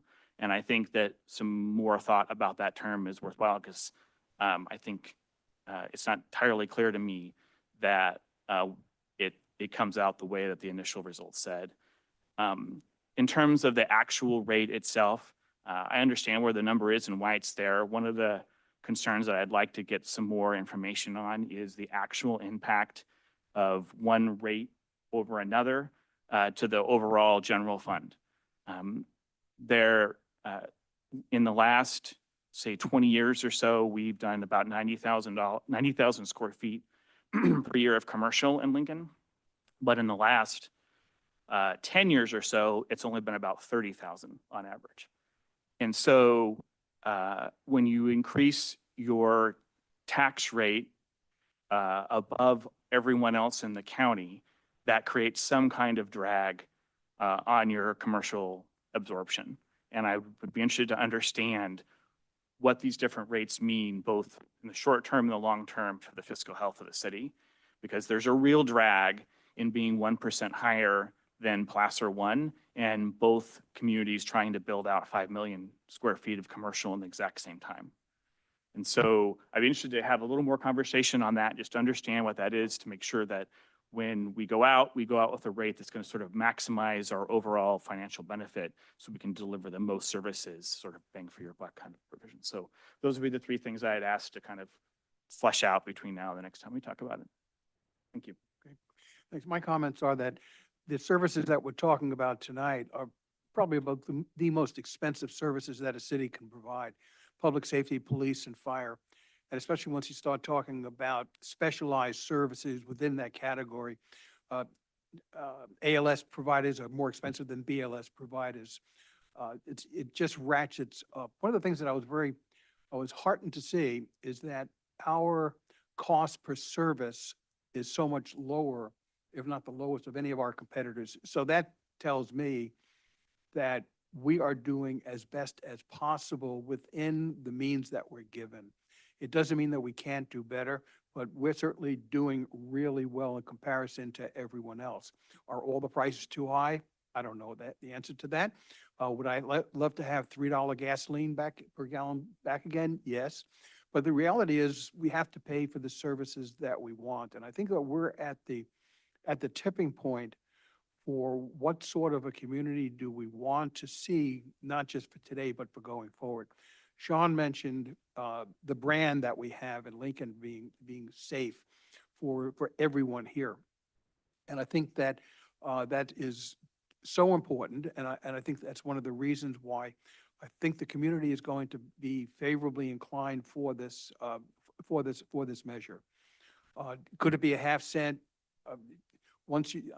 My view is that there are so many needs that we have, not wants, as Chief Alves pointed out, not wants, but needs that need to be addressed. I think we, just like we did with the utility rates, let's bite the bullet, let's move forward.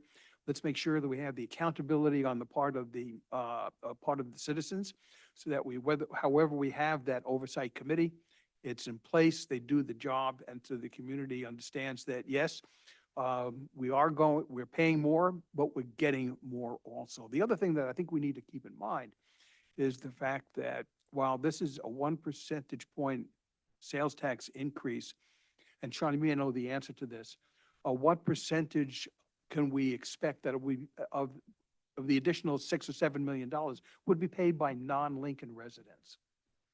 Yeah, it's a super good point.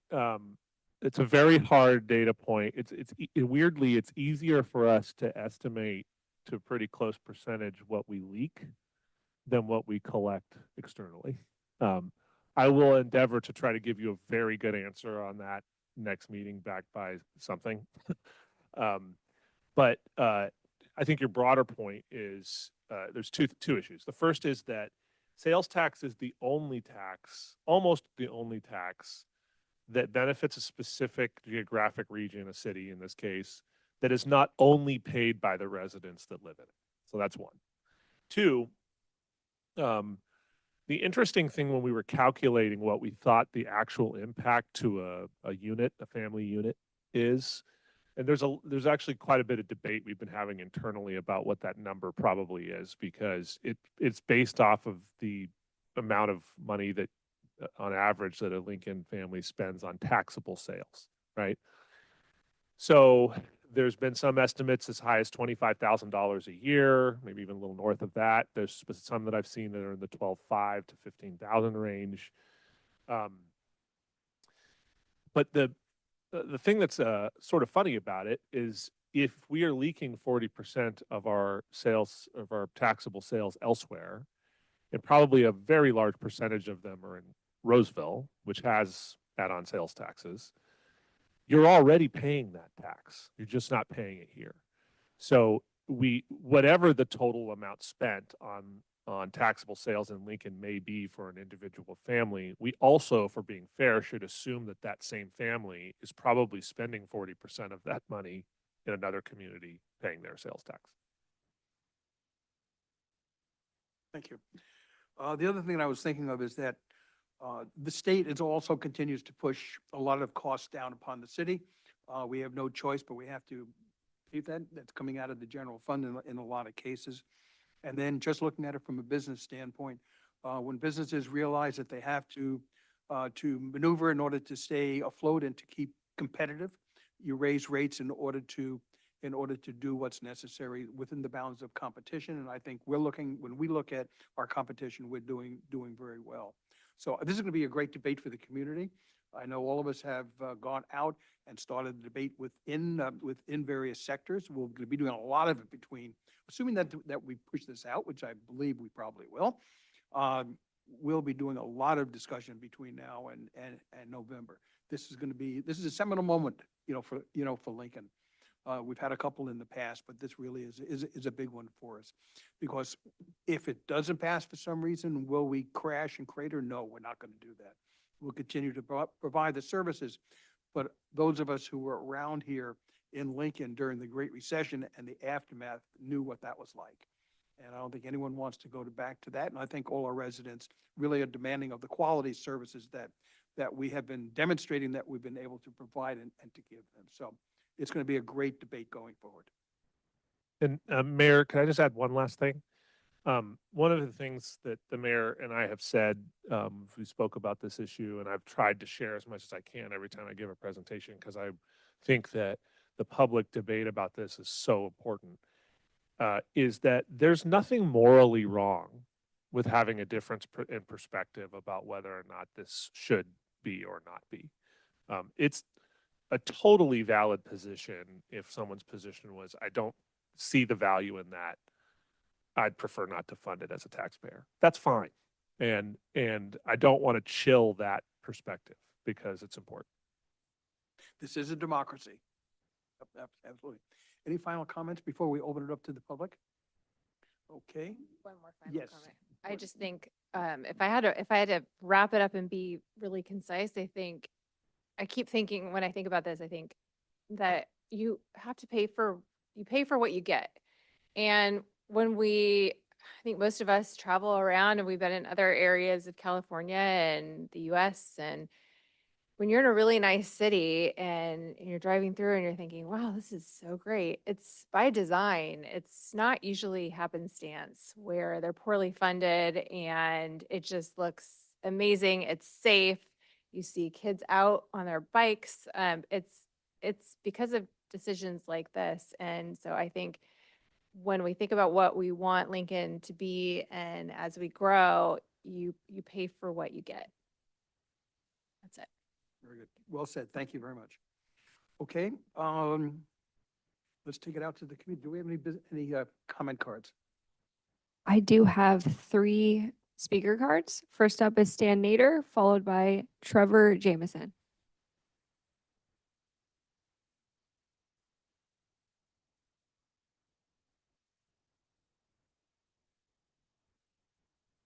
Mayor and Council, in a recent article in the Lincoln News Messenger, in the Looking Back Lincoln section of the paper, the author Mona Orba-Ott wrote about a Lincoln Planning Commission meeting 50 years ago regarding a scaled-down Valley View Estates development project, whose tentative map was for 90 single-family residences. The commission voted to withhold the project until placement of public utilities can be installed, and who's going to pay for that work. Western Plaza School District was seeking to purchase 12 acres for a Lincoln High School campus of the original project promoted by developer Charles Joyner. Councilmember David Curtin, who is also a former police officer, questioned how the EIR report determined there would be no impact to police services as the department was down 1.9 men. Commissioner Chair Marshall Weir indicated Police Chief Robert Jimenez had stated in a letter that 4 additional officers would be required if the original project would have been approved. Fire Chief Al Gulliford requested a study be done by a non-interested party regarding water flow and water pressure in the western section of the town. Deja vu, here we are 50 years later. The city is in serious need of additional resources for public safety. I believe even though the city staff has been speaking and connecting with the community, there's been a missed opportunity to convince the citizens of Lincoln to vote for an increase in the sales tax by not creating a business and citizens committee to advocate for the measure, as Roseville did when their tax measure was on the ballot, which increases the challenge for the city to pass an increase in the sales tax. It's important to build the confidence in the citizens in the city's ability to manage their tax dollars and the city to receive the support for an increase in the sales tax. Thank you, Stan. After Trevor Jameson is Steve Ambrose. Mayor, council members, staff, Chief Mejia and Alves. Just wanted to take a moment tonight to come here because this is an important conversation. The work that's gone in that you saw tonight was robust.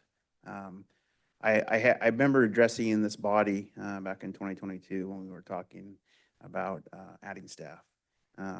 Councilmember Andrada was here.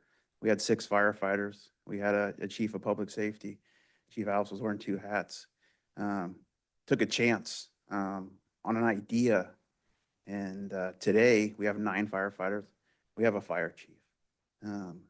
It's time to take that chance again. It's time to step out. I think we've heard it. I mean, this is a safe community. I'm very humbled to represent 2,000 firefighters in the Sacramento region and our 27 here in Lincoln. They do an amazing job with what they have and who they are, and they will continue to do that no matter what. I know the police officers do the same thing. I'll tell you, this conversation has happened in many communities, and Lincoln's not alone.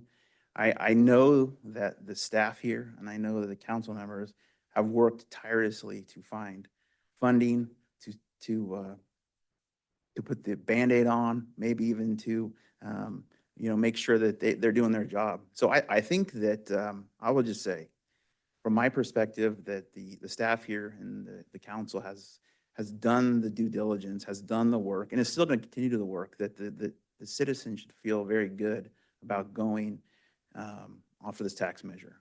And I would even encourage you to really look hard at the sunset, because this problem is not going to change. To do the ALS coverage that Chief Alves talks about, it is something that is very needed in this community. I'm a paramedic.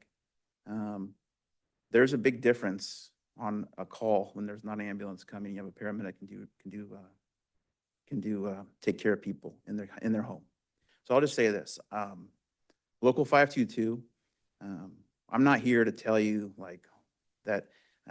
I know all the answers, but I've seen these things happen in other communities, and I've seen what's happened. I urge you to look at what Sacramento Measure O recently.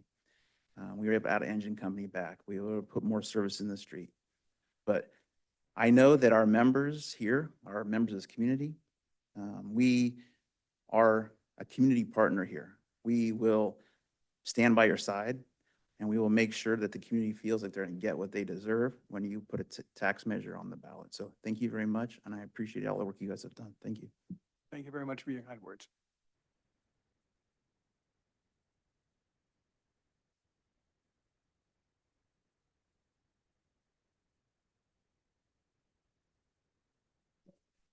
Mayor and Council, Steve Ambrose, 3 minutes it's going. So first, I would like to echo many comments tonight. Lincoln, a lot of what was said tonight, it's not new. Sales tax, Roseville, if you look, has always been very high, Lincoln very low. Sales tax leakage, it's always occurred. Staffing in Lincoln for decades has been lean, but staff has stepped up and they've done their job. They've done very well. Commend the public safety, police, fire, and commend also Public Works, their staff. I mean, all of our utility services met every day. Lincoln has had good staff. I think currently has good staff, and they should be commended at the staff level. Appreciate your comments, Councilman Reedy, on clarifying some of this information. Because it says, you know, and looking at the 5-year projection, says in 2030, the general fund is going to be depleted. However, it doesn't include the public safety positions that are included in the property tax shift, which is another 2.4. And looking at it, that kind of says, well, maybe the general fund is going to be depleted by 2028. So maybe some clarification to the public about what that tax shift entailed. Is that just Village 7, or what villages did that include? What were the details of that agreement? Is it coming to an end? I mean, if I was one of those positions, having permanent positions and temporary funding, that's not a good place to be. I would be very nervous if I were in those positions. But certainly clarification on that, because it seems like there should be some permanent tax sharing agreement, I'm assuming. And I believe unless the county has changed their position, but always in those discussions, it was they were going to fund their needs that they proposed to the city. The city had the ability to do CFDs. In fact, I think they were approved tonight by council. So I guess the question is, if Village 7 doesn't have a permanent, and maybe I'm talking out of context, maybe it's not Village 7, but is there a CFD in place that's going to cover whatever that is going to end up being? Maybe a couple suggestions. There's a lot of questions. I think you're going to get a lot of questions from the public. I have several. I'm not going to get to them tonight. But the ability to contact the city and get those questions and get them answered and publicize them to get trust from the community to support this tax measure, I think is what it is, because it makes very nervous when you're saying we're already in a $3 million structural deficit from the past 6 years. We don't want to get there again. So my comments. Thank you, Steve. Yes, Sean. Just a couple of those Yes, things. please. Sure. So, and I'd be happy to have conversations, Steve, or anybody that's listening or watching, anytime, day or night, give me a call. I've got it all pretty much back there in the brain. The limited term property tax sharing agreement between the city of Lincoln and Placer County was put into place about 6 years ago. And it was a temporary measure to address public safety shortfalls. And so think of it like, instead of restructuring what we may view as substandard in those agreements, it was a temporary patch. This will get you to a place at some point where you can hopefully come up with some other solution on your own, right? And the way that agreement is structured is that we receive the vast majority of property taxes in a small area of 12 bridges. It's essentially the area that is in and around Kaiser, that area that's building out right now. And we get the increment from that development for the first year that it exists. That next year, it goes back to the traditional sharing percentage. So the deal was always designed to eventually wind down to nothing, or revert back to what it was. The more permanent structural changes that we're seeking, and that area I just mentioned is one of them, would, we hope, address the base sharing percentage between city and county. And we don't need to get into that this evening. It's a very long and complicated story, but we feel like we have a very strong argument for why that's reasonable. Second was related to CFDs. We still do assess our public safety CFD, which was created in 2018. to all new projects in Lincoln. So if you move into a subdivision that was built post 2018, you pay a special property tax that is to fund only public safety, as a means to sort of balance what we may not be getting out of property tax with the amount needed to serve that new home domicile.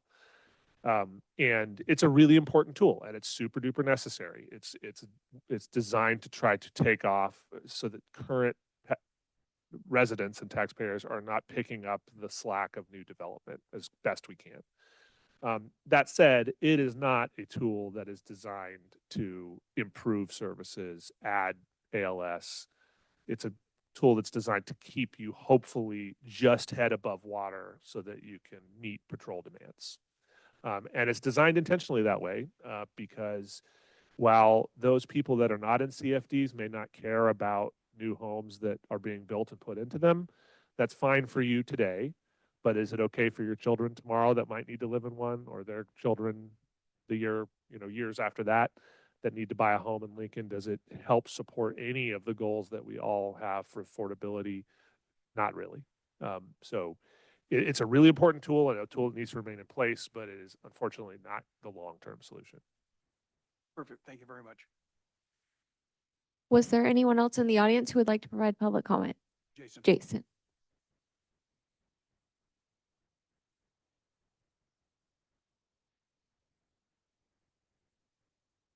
Good evening, Mayor, Council. I don't have any notes tonight, so I'm going to wing it. So there'll probably be a lot more ahs and ums as I think through my thoughts. I just wanted to start actually with Councilmember Eklund's comments to kind of share anecdotally. I've been in that position where you had to call 911 about a little less than 2 years ago. I had to call 911 for my daughter. She had an anaphylactic allergic reaction that we didn't know she was allergic to. And the fire department was there in about 3.5 minutes. The ambulance took it was almost 20, it was 17 minutes for them to get there, which, I mean, as your child's gasping for air, felt like hours. So I've been in that position that you were talking about, and it's not fun. Obviously, I've voiced my support for this from this podium a couple of times, as recently as last meeting. And so I'm obviously in support of it. I think, again, not to sound like the town pessimist, I'm always weary of poll data, because if if I polled you guys and said, hey, who wants a giant house on 2 acres with a killer pool? Yeah, hell yeah, 2 of them. Give me 2 of them. And then when they're like, okay, well, this is how much it costs, you're like, oh, no, never mind, I didn't know this. I don't know how to pay for it. And maybe so that's, I'm always worried about poll data, and maybe the chiefs and Sean have gotten different responses in their talks with the city, which I've actually talked to you guys like a lot over the last couple of months. You guys haven't asked me, so I don't know if I should be offended or not, but That's because you've already told me your perspective. This is just my 2 cents. I think the messaging will be important when it comes out, which I've looked at, measures that have failed in the cities I've lived in the past, and even as recently, I think as whatever the one was in 2024 for the Measure B. I think the messaging on that one was, in my opinion, was poor and didn't explain exactly what it was covering and what it was going to do, which may not be the only reason why it didn't pass, but I think that's a big reason why it didn't pass. So I think the messaging when this comes out will be important about what it covers and what it's for. I agree with you. That was the transportation issue. Yes. And we weren't in charge of that messaging. Yeah. I'm not saying you were. No, I'm not saying you were. I'm just saying making, that. just clarifying. Yeah. Yep. No, I Your get it. point is well taken. I get it. I wasn't saying anybody here was in part. I was just saying that I think it's important the messaging be clear that this is what this sales tax increase is for. Excuse me, and so that it's clear to the public that this is something that we need, and it's what it's for. Thank you, Jason. Was there anyone else in the audience who would like to provide public comment? Seeing none, I'm moving over to Zoom. I do have a hand raised on Zoom. Lena, you are now unmuted, and please provide your public comment. Good evening, Mayor and City Council members. Lena Lebowski here. And first, I want to tell you that I'm in favor of this, but what I'm going to tell you may not sound like it. When I received the survey, I completed part of it, but it was obvious that survey had the goal of getting whoever's completing it to the position they wanted in the end. So I didn't finish that survey. And when this idea of a sales tax first started, it was for public safety. That was the emphasis. And I'm all for having our fire department and our police department have everything they need. I'm very much in favor of the advanced life support and having paramedics on our fire trucks. As someone stated, us active adults who live in Lincoln Hills, a lot of us are hitting about 80 to 90 years old now. So this could be important to us. And, you know, if I ever needed that, I would be very happy if there was a paramedic on the fire truck. I know it takes the ambulance a little longer to get to your house. And I know that Lincoln doesn't get a whole lot of property tax off my house because I looked it up, and Lincoln gets $194 from my house. And I'm sure a few months ago when they came to pick me up off the kitchen floor, it cost more than $194 to take care of that problem. So I'm very appreciative. But I want to caution you, you know, it went from public safety to adding parks, recreation, and library, and now it's expanded to saving the general fund. And what I read says the money can be used for any lawful municipal purpose.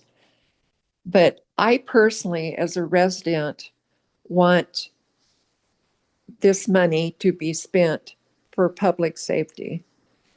And I don't even care if you never take it off. It can just go on forever as far as I'm concerned. But someday we're going to need a new police station too. There are a lot of things we need. So I just wanted to let you know how I feel about this. And don't forget, I am in favor of this, even though it doesn't sound like it. Thank you. Thank you, Lena. No, you made your point very, very clear.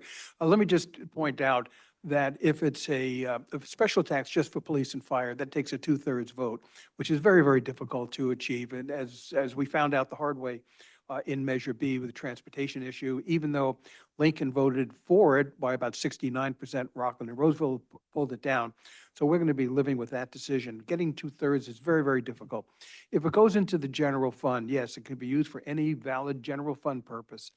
But the reality is that 75+% of the general fund is police and fire. But I think the key takeaway here is not only are we making that pledge that, yes, this is where the money is going for, but also there'll be an oversight committee in order to, that's the plan. It has to be determined, but I mean, there would be an oversight committee, annual audits to make sure total transparency. I think one of the things that I've been so gratified to see that this community has done is really to step up in terms of transparency. I think we probably do better than almost anyone that I've seen in many, many cities.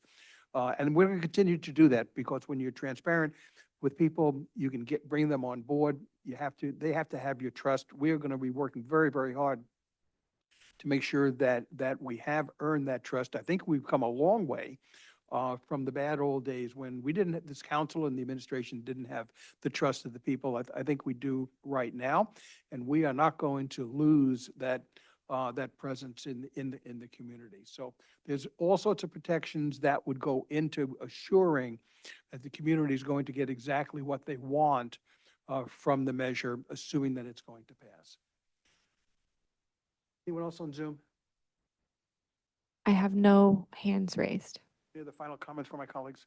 Yeah, I'd like to make one final comment. a couple things. First of all, to Jason, I was not saying that you were saying that. It was a joke because the messaging, that message that comment has been said a lot. And as the mayor just said, Lincoln voted overwhelmingly for Measure B, but the messaging was poor and the person in charge of it didn't do a good job, and we're all suffering for that. Now, having said that, I would like to say that kind of going to my comments before, that one of the things that I know that I have personally since I've been on council, and my council members with me, the old ones and the new ones here, have worked diligently along with our city manager and assistant and all of our staff we have now, worked diligently the last several years to correct past mistakes from prior employees, prior staff members, and even some prior council members. And that's fine, you know, life is life. But since I've been on the council, one of my priorities was to earn back the trust of the people. And as the mayor said, we've done that. And I think, I mean, every city has challenges, right? And you can't make 100% of the people happy. But we've done a great job of earning back trust. And I think that they do trust us in this tax measure. And I'd also like to say that kind of what I've said a minute ago too, is that we were very strategic and intentional about using the temporary tax measure from Village One, also the ARPA money that we got to hire more firefighters and police officers. And it wasn't nilly-willy. It wasn't just using one-time funding for staff, because everybody knows as a general rule, you don't do that, right? But we had a very serious issue in front of us. We were very strategic and intentional about that, knowing that we were going to go out for this tax measure, knowing that we have other tax issues that we are working with the county, and knowing that we have all been, you know, staff and council have been working very hard the last several years to solve this problem that was created decades before we got here, right? So we're not victims. We're not sitting around playing the blame game. We're doing the hard work. So I just want to make that clear again, that this isn't some like fly-by-night thing. Oh, well, we're going to hope it works out. We've been very intentional and very strategic about the money that we've spent, that we had the opportunity to use, and how we're going to address it going forward. And I'm very proud of that, of the work that staff has done, the work that council's done, and the work that our public safety teams have done. And so people who want to, you know, throw shade and make accusations, I think they should think about that before they do that. Because, you know, and add to the mayor's point, and I've said this a lot in the last 2 years, Lincoln went from being not transparent at all to being the most transparent city in the Placer County. And that's something that we can all be proud of. So thank you. Thank you, Holly. Any other comments before we close this out? This is an information item only. So Sean, what's the next step on this? I think as Nita mentioned at the last part of her slide, the next step will be that we'll incorporate in a lot of the feedback, some of the requests for additional information from council and the community into sort of, the next item will be a version of this. It will be more technical, it will be longer, fortunately or unfortunately. And I believe the requirement is that a 4/5 majority of the city council is required to approve this. If approved, that goes to the Placer County Board of Supervisors, who then have a duty to request that it be placed onto the November ballot. One thing I've shared with the community, what you saw here tonight, although community members have more, and other folks have more specific positions that are more advocacy. Our efforts have been education and framing the issue and talking about the path forward that could be possible. After your vote in a couple of weeks, you won't hear that from anybody in this organization moving forward. We will be prohibited from we are already prohibited from advocating for a tax with taxpayer dollars, meaning anybody that's paid by the city in any form or fashion, to the extent they participate on any level with this, have to do it on off time. They're very strict rules, and the city attorney's office will make sure we don't get ourselves in trouble. But to the point that was made a little bit earlier by a resident about who steps in then. We have had discussions with the business community and various members of the nonprofit community, and you heard from some representatives from our labor community this evening. Those folks will then, if they so choose, will then need to be partial or complete drivers of this process moving forward. Then it becomes a community conversation. So that's the next steps. I think it's the 22nd is our next council meeting. That will be the one where the big decision is made, and then the remainder of the year until the election will be up to the voters. 23rd, sorry. Okay, perfect. Thank you. Okay, we close on this, guys? Okay, good. Let's move on to 15E, adopt a resolution amending the 25-27 biennium budget. Ms. Racker. Okay, this is my last time at this podium this evening. Bringing forward the update to the biennium budget. As the council is aware, once every 6 months, we'll bring an adjustment forward for changes in estimates as well as changes in actual revenues and expenses. And that's the item that you have before you this evening, requesting a resolution to solidify those adjustments and amendments and being able to continue spending authority within the city. You have a pretty detailed report in front of you, as well as an additional document to provide some information on updates of the changes that we're requesting. So I will simply throw this to the council to see what questions you have. I see John Reedy smiling at me, and so I'm very nervous about this. Okay, John, do you want to be first or last? Who wants to be first? I'll open it. Okay. First of all, I really appreciate it. I said this before. I appreciate the format of it, explaining exactly what the changes are, why they're requested, and what's going on. So, and from what I was reading on this, bottom line to our 5-year projection, it doesn't change because of these adjustments here. So just as a clarification, the 5-year projection that we presented earlier in that PowerPoint presentation is from the original adoption of the biennium budget. We don't update that on a regular basis. We will update that for our next presentation. And so the numbers will be more in line. Good. All right. Since I kicked it off, who's next? Or are we going to kick it to John? Okay, John, you're up. Oh, he's good. Okay. All right. Okay, good. Let's open it up for public comment. Is there anyone in the audience who would like to provide public comment? Seeing none, I will move over to Zoom. Is there anyone on Zoom who would like to provide public comment? I have no hands raised. Okay, I shudder to say this. I'll bring it back to the comments for the council. John? No comments from me. I appreciate the elaborate and detailed report, and I'll move adoption. Okay, perfect. Do I hear a second?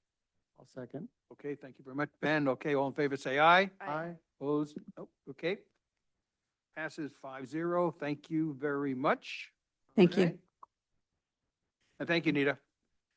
And thank you to the staff also for putting that. There's a lot of work that goes into these. Yeah, as usual. Okay, city manager report. Sean?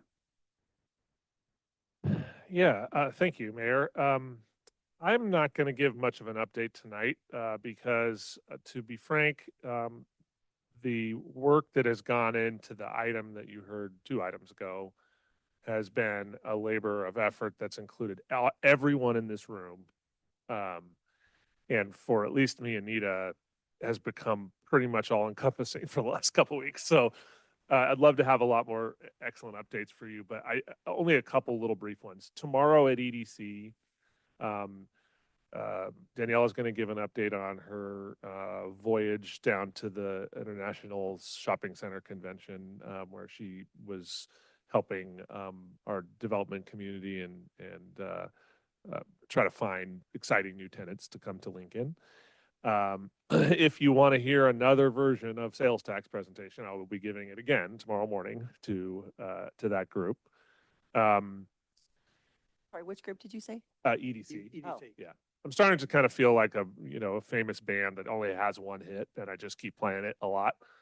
Yeah, yeah, right.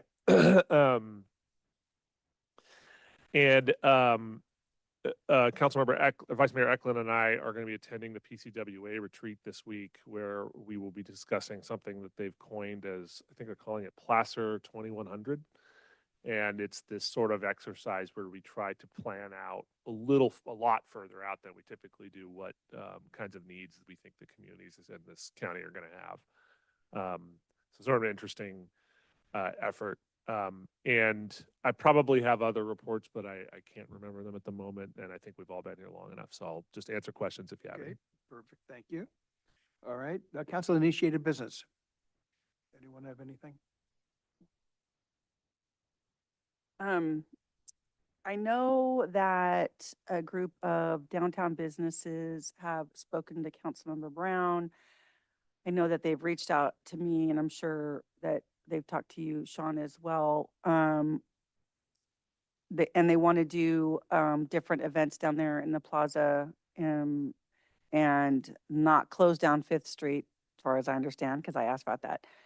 But they're asking if we could waive city fees or whatever. So I just wanted to put that out there so we can have a conversation about it. So we are waiving the street closure fees for their event. Okay. And their event is actually not requesting the use of the plaza, is my understanding. okay. That the Well, I Rotary just would meant in be that area, coming yeah. forward to Okay. request use of the plaza. And if they have a request to waive fees, that's something that we can discuss, although we don't necessarily do. I thought they were too. Farmer's market. Yeah, which I it's a think- farmer's market. Yeah. So I thought they were using the plaza. Yeah, no, I think they're going to use a shutdown version. Do you know F or? They're primarily restricting it to, my understanding, they did meet with the Special Events Committee this morning, and I haven't had a chance to loop back around to staff, so I'll have a better report for All right, you next perfect. time. Okay. More broadly, though, one of the things that at some point soon that I think is reasonable and ripe for the city council to discuss is how you want to deal with fee waivers. Mm-hmm. Some of that authority can be given to us to identify when something might make sense. We have a very strict sort of we want to make sure that when we're doing that, we're being very consistent with our residents, because everybody has a really great reason why they shouldn't be charged anything. that's true.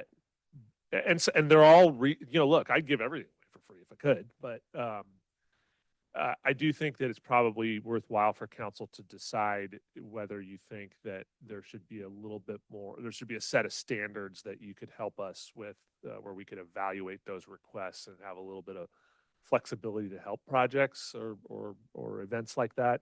And then talk a little bit about what the downsides of that might be. I think it's totally reasonable.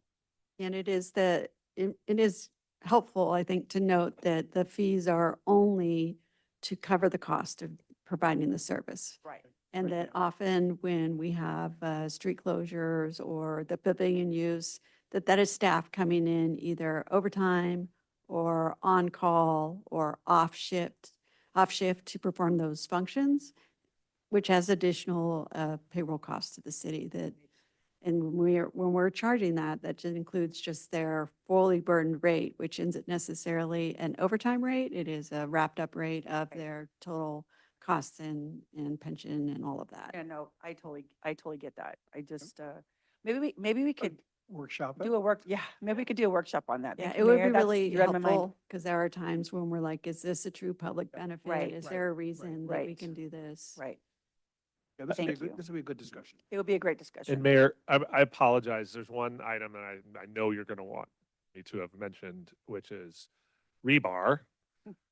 And the rebar situation, huge thank you to Public Works, huge thank you to engineering, huge thank you to fire, all of whom got together. We figured out a way. The rebar has now been removed from the ditch area. That hazard no longer exists. We've communicated that to some of the members of the public that are the most concerned about that. There's this news story in the Gold Country Media that ran earlier last Friday. that was a little behind the actual detail of it being solved at that point. So About a month and a fortunately, half. our mayor was able to get the writers of those stories to give me a call or contact me so I could share that we've actually cured that issue at the moment. We're going to figure out longer term what the solution to the ditch is, but just as a PSA, it is not advisable for members of the public to be walking along private property and especially along a bank that may have a large ditch to one side. If you're walking in that neighborhood, I know it's a pain, walk across the street to the sidewalk that exists on the other side of Joyner and continue your route, whichever way you may be going. Matt and his team are putting together some signs where we're going to say that this area is blocked off so that people don't just walk there anyway. But for the time being, it seems that most of the concerns are taken care of at the moment. So huge Yes, thanks to those guys. Just a side note to that, because I did reach out to Matt Medill, our Public Works Director, today to say, what exactly was the timeline? And it turns out that a member of the community approached Public Works, I think it was on a Sunday. Monday, the team was already figuring out what to do. A couple of days later, the caps were on. A couple of weeks after that, until we had to find out, because it's private property, what we can do. The fire department went in there, bent it back, and now everything is gone. So I mean, so by the time the story came out, the problem was solved. So anyway. So I'm going to borrow one that Holly forgot. When is the skate park breaking ground? Oh. That's what I thought you were going to ask. Thank you, Councilmember Reedy. Vin, help me out. Try not to be too much of a broken record. Vin or Nita, we just met on this and I don't remember what you told me.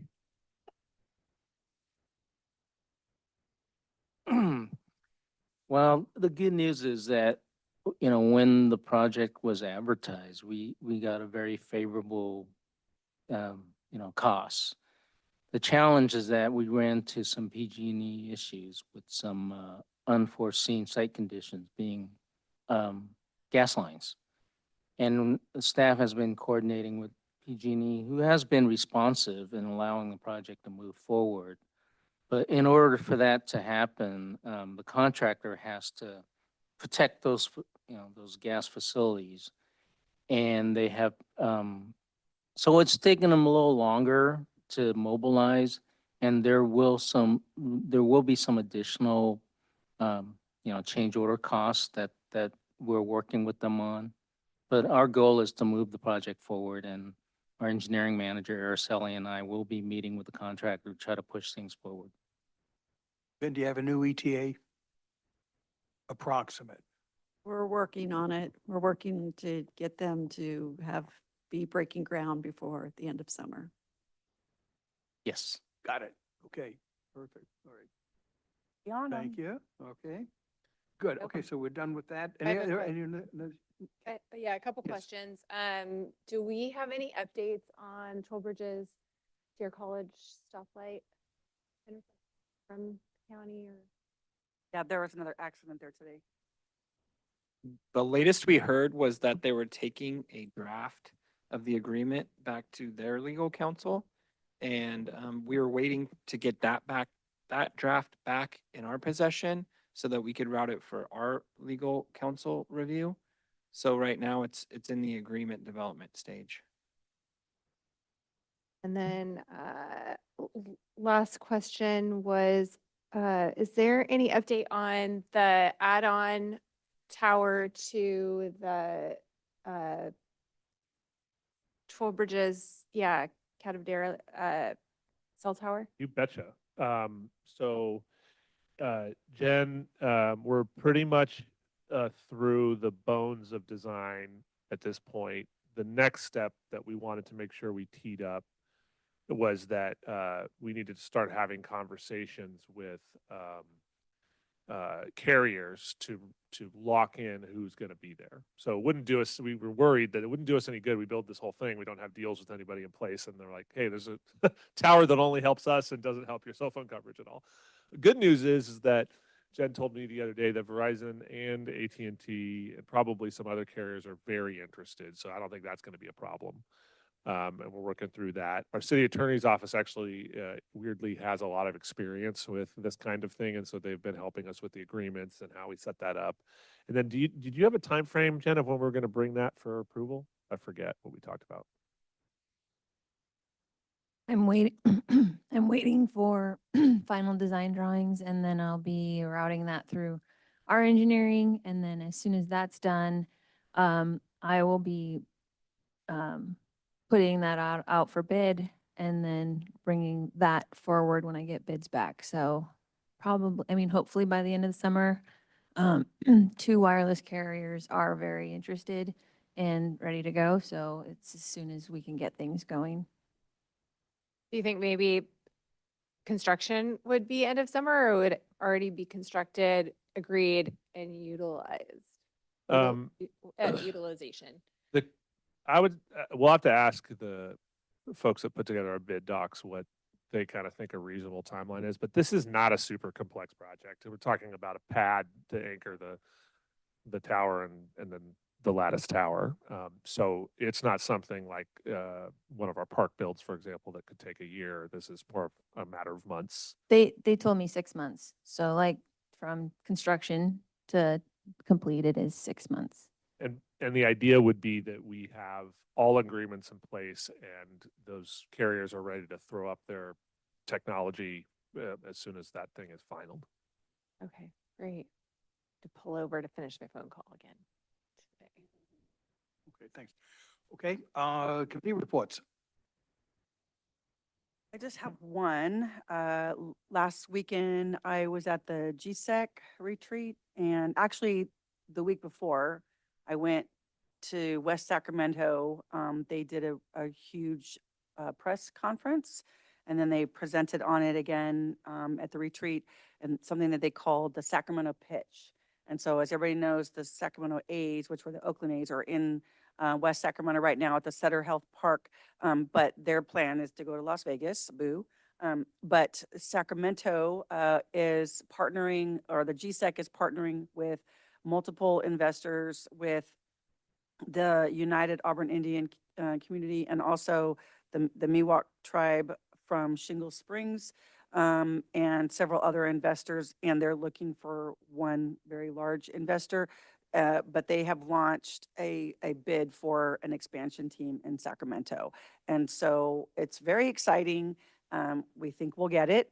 But so it's something that they're working on. So that was a big focus of the presentation. And there was other things too, but nothing earth shattering for us. But anyway, so I will keep you updated on Sacramento, because, you know, it's great for sports tourism, but it's also great for jobs. In industry. Let's knock that one out of the park. Yes, there you go, Mayor. Dun, dun. Very good. Okay. Yes, thank you. Yeah. Just pull that out of there. Whitney?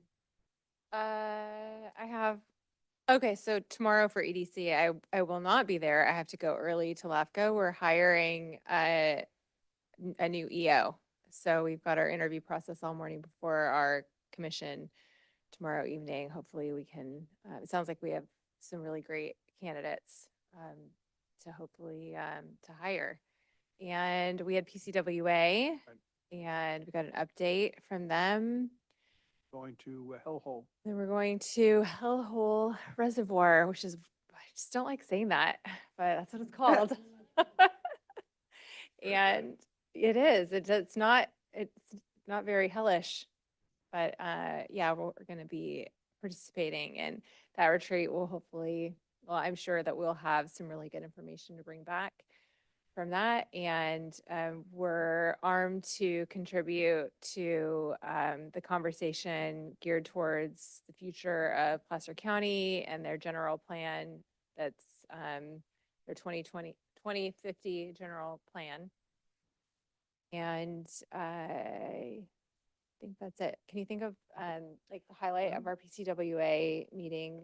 Except other than that the we update? had a very long and detailed discussion on the availability of water going forward. And everyone there, the plans are there that the water is there for us to have. And that the big point of failure, which is the one major pipe coming in, there are backup solutions being driven towards that, towards a redundancy, but that's a very expensive fix, but something will happen about that in the future. Is that, as a follow-on from our last meeting, are they the second pipe from Ophir or the loop to like Rockland and Placer One? John, I think it's from Beaufort, right? Are you talking about the transmission line? Well, the redundancy for the main water supply from them, either coming, looping into Placer One.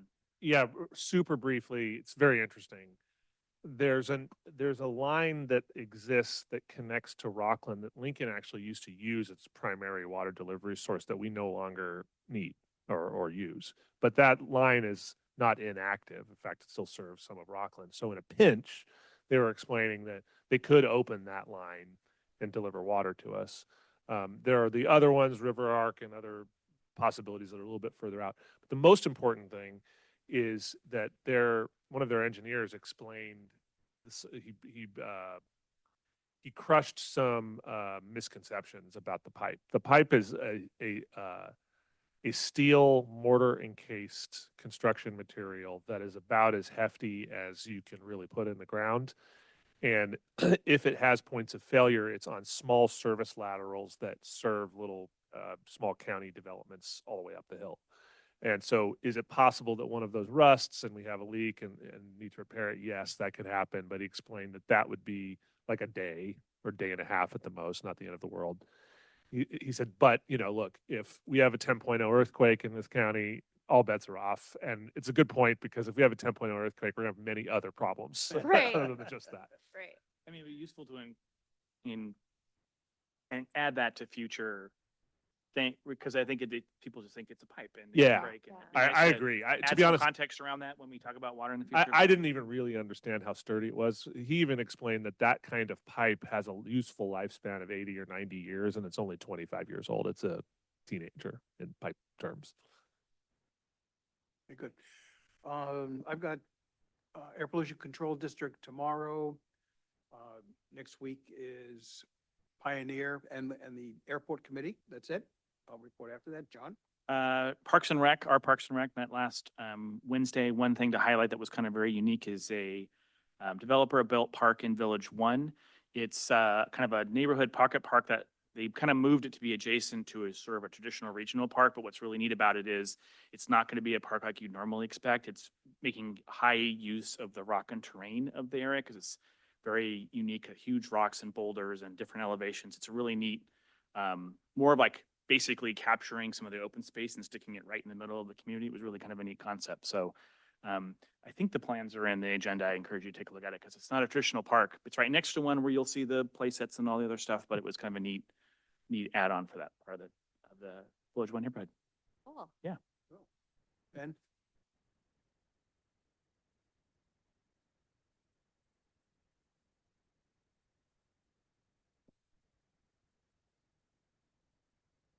Oh, we have our Western Placer 2x2 on Friday And this this week, right? Friday, yeah.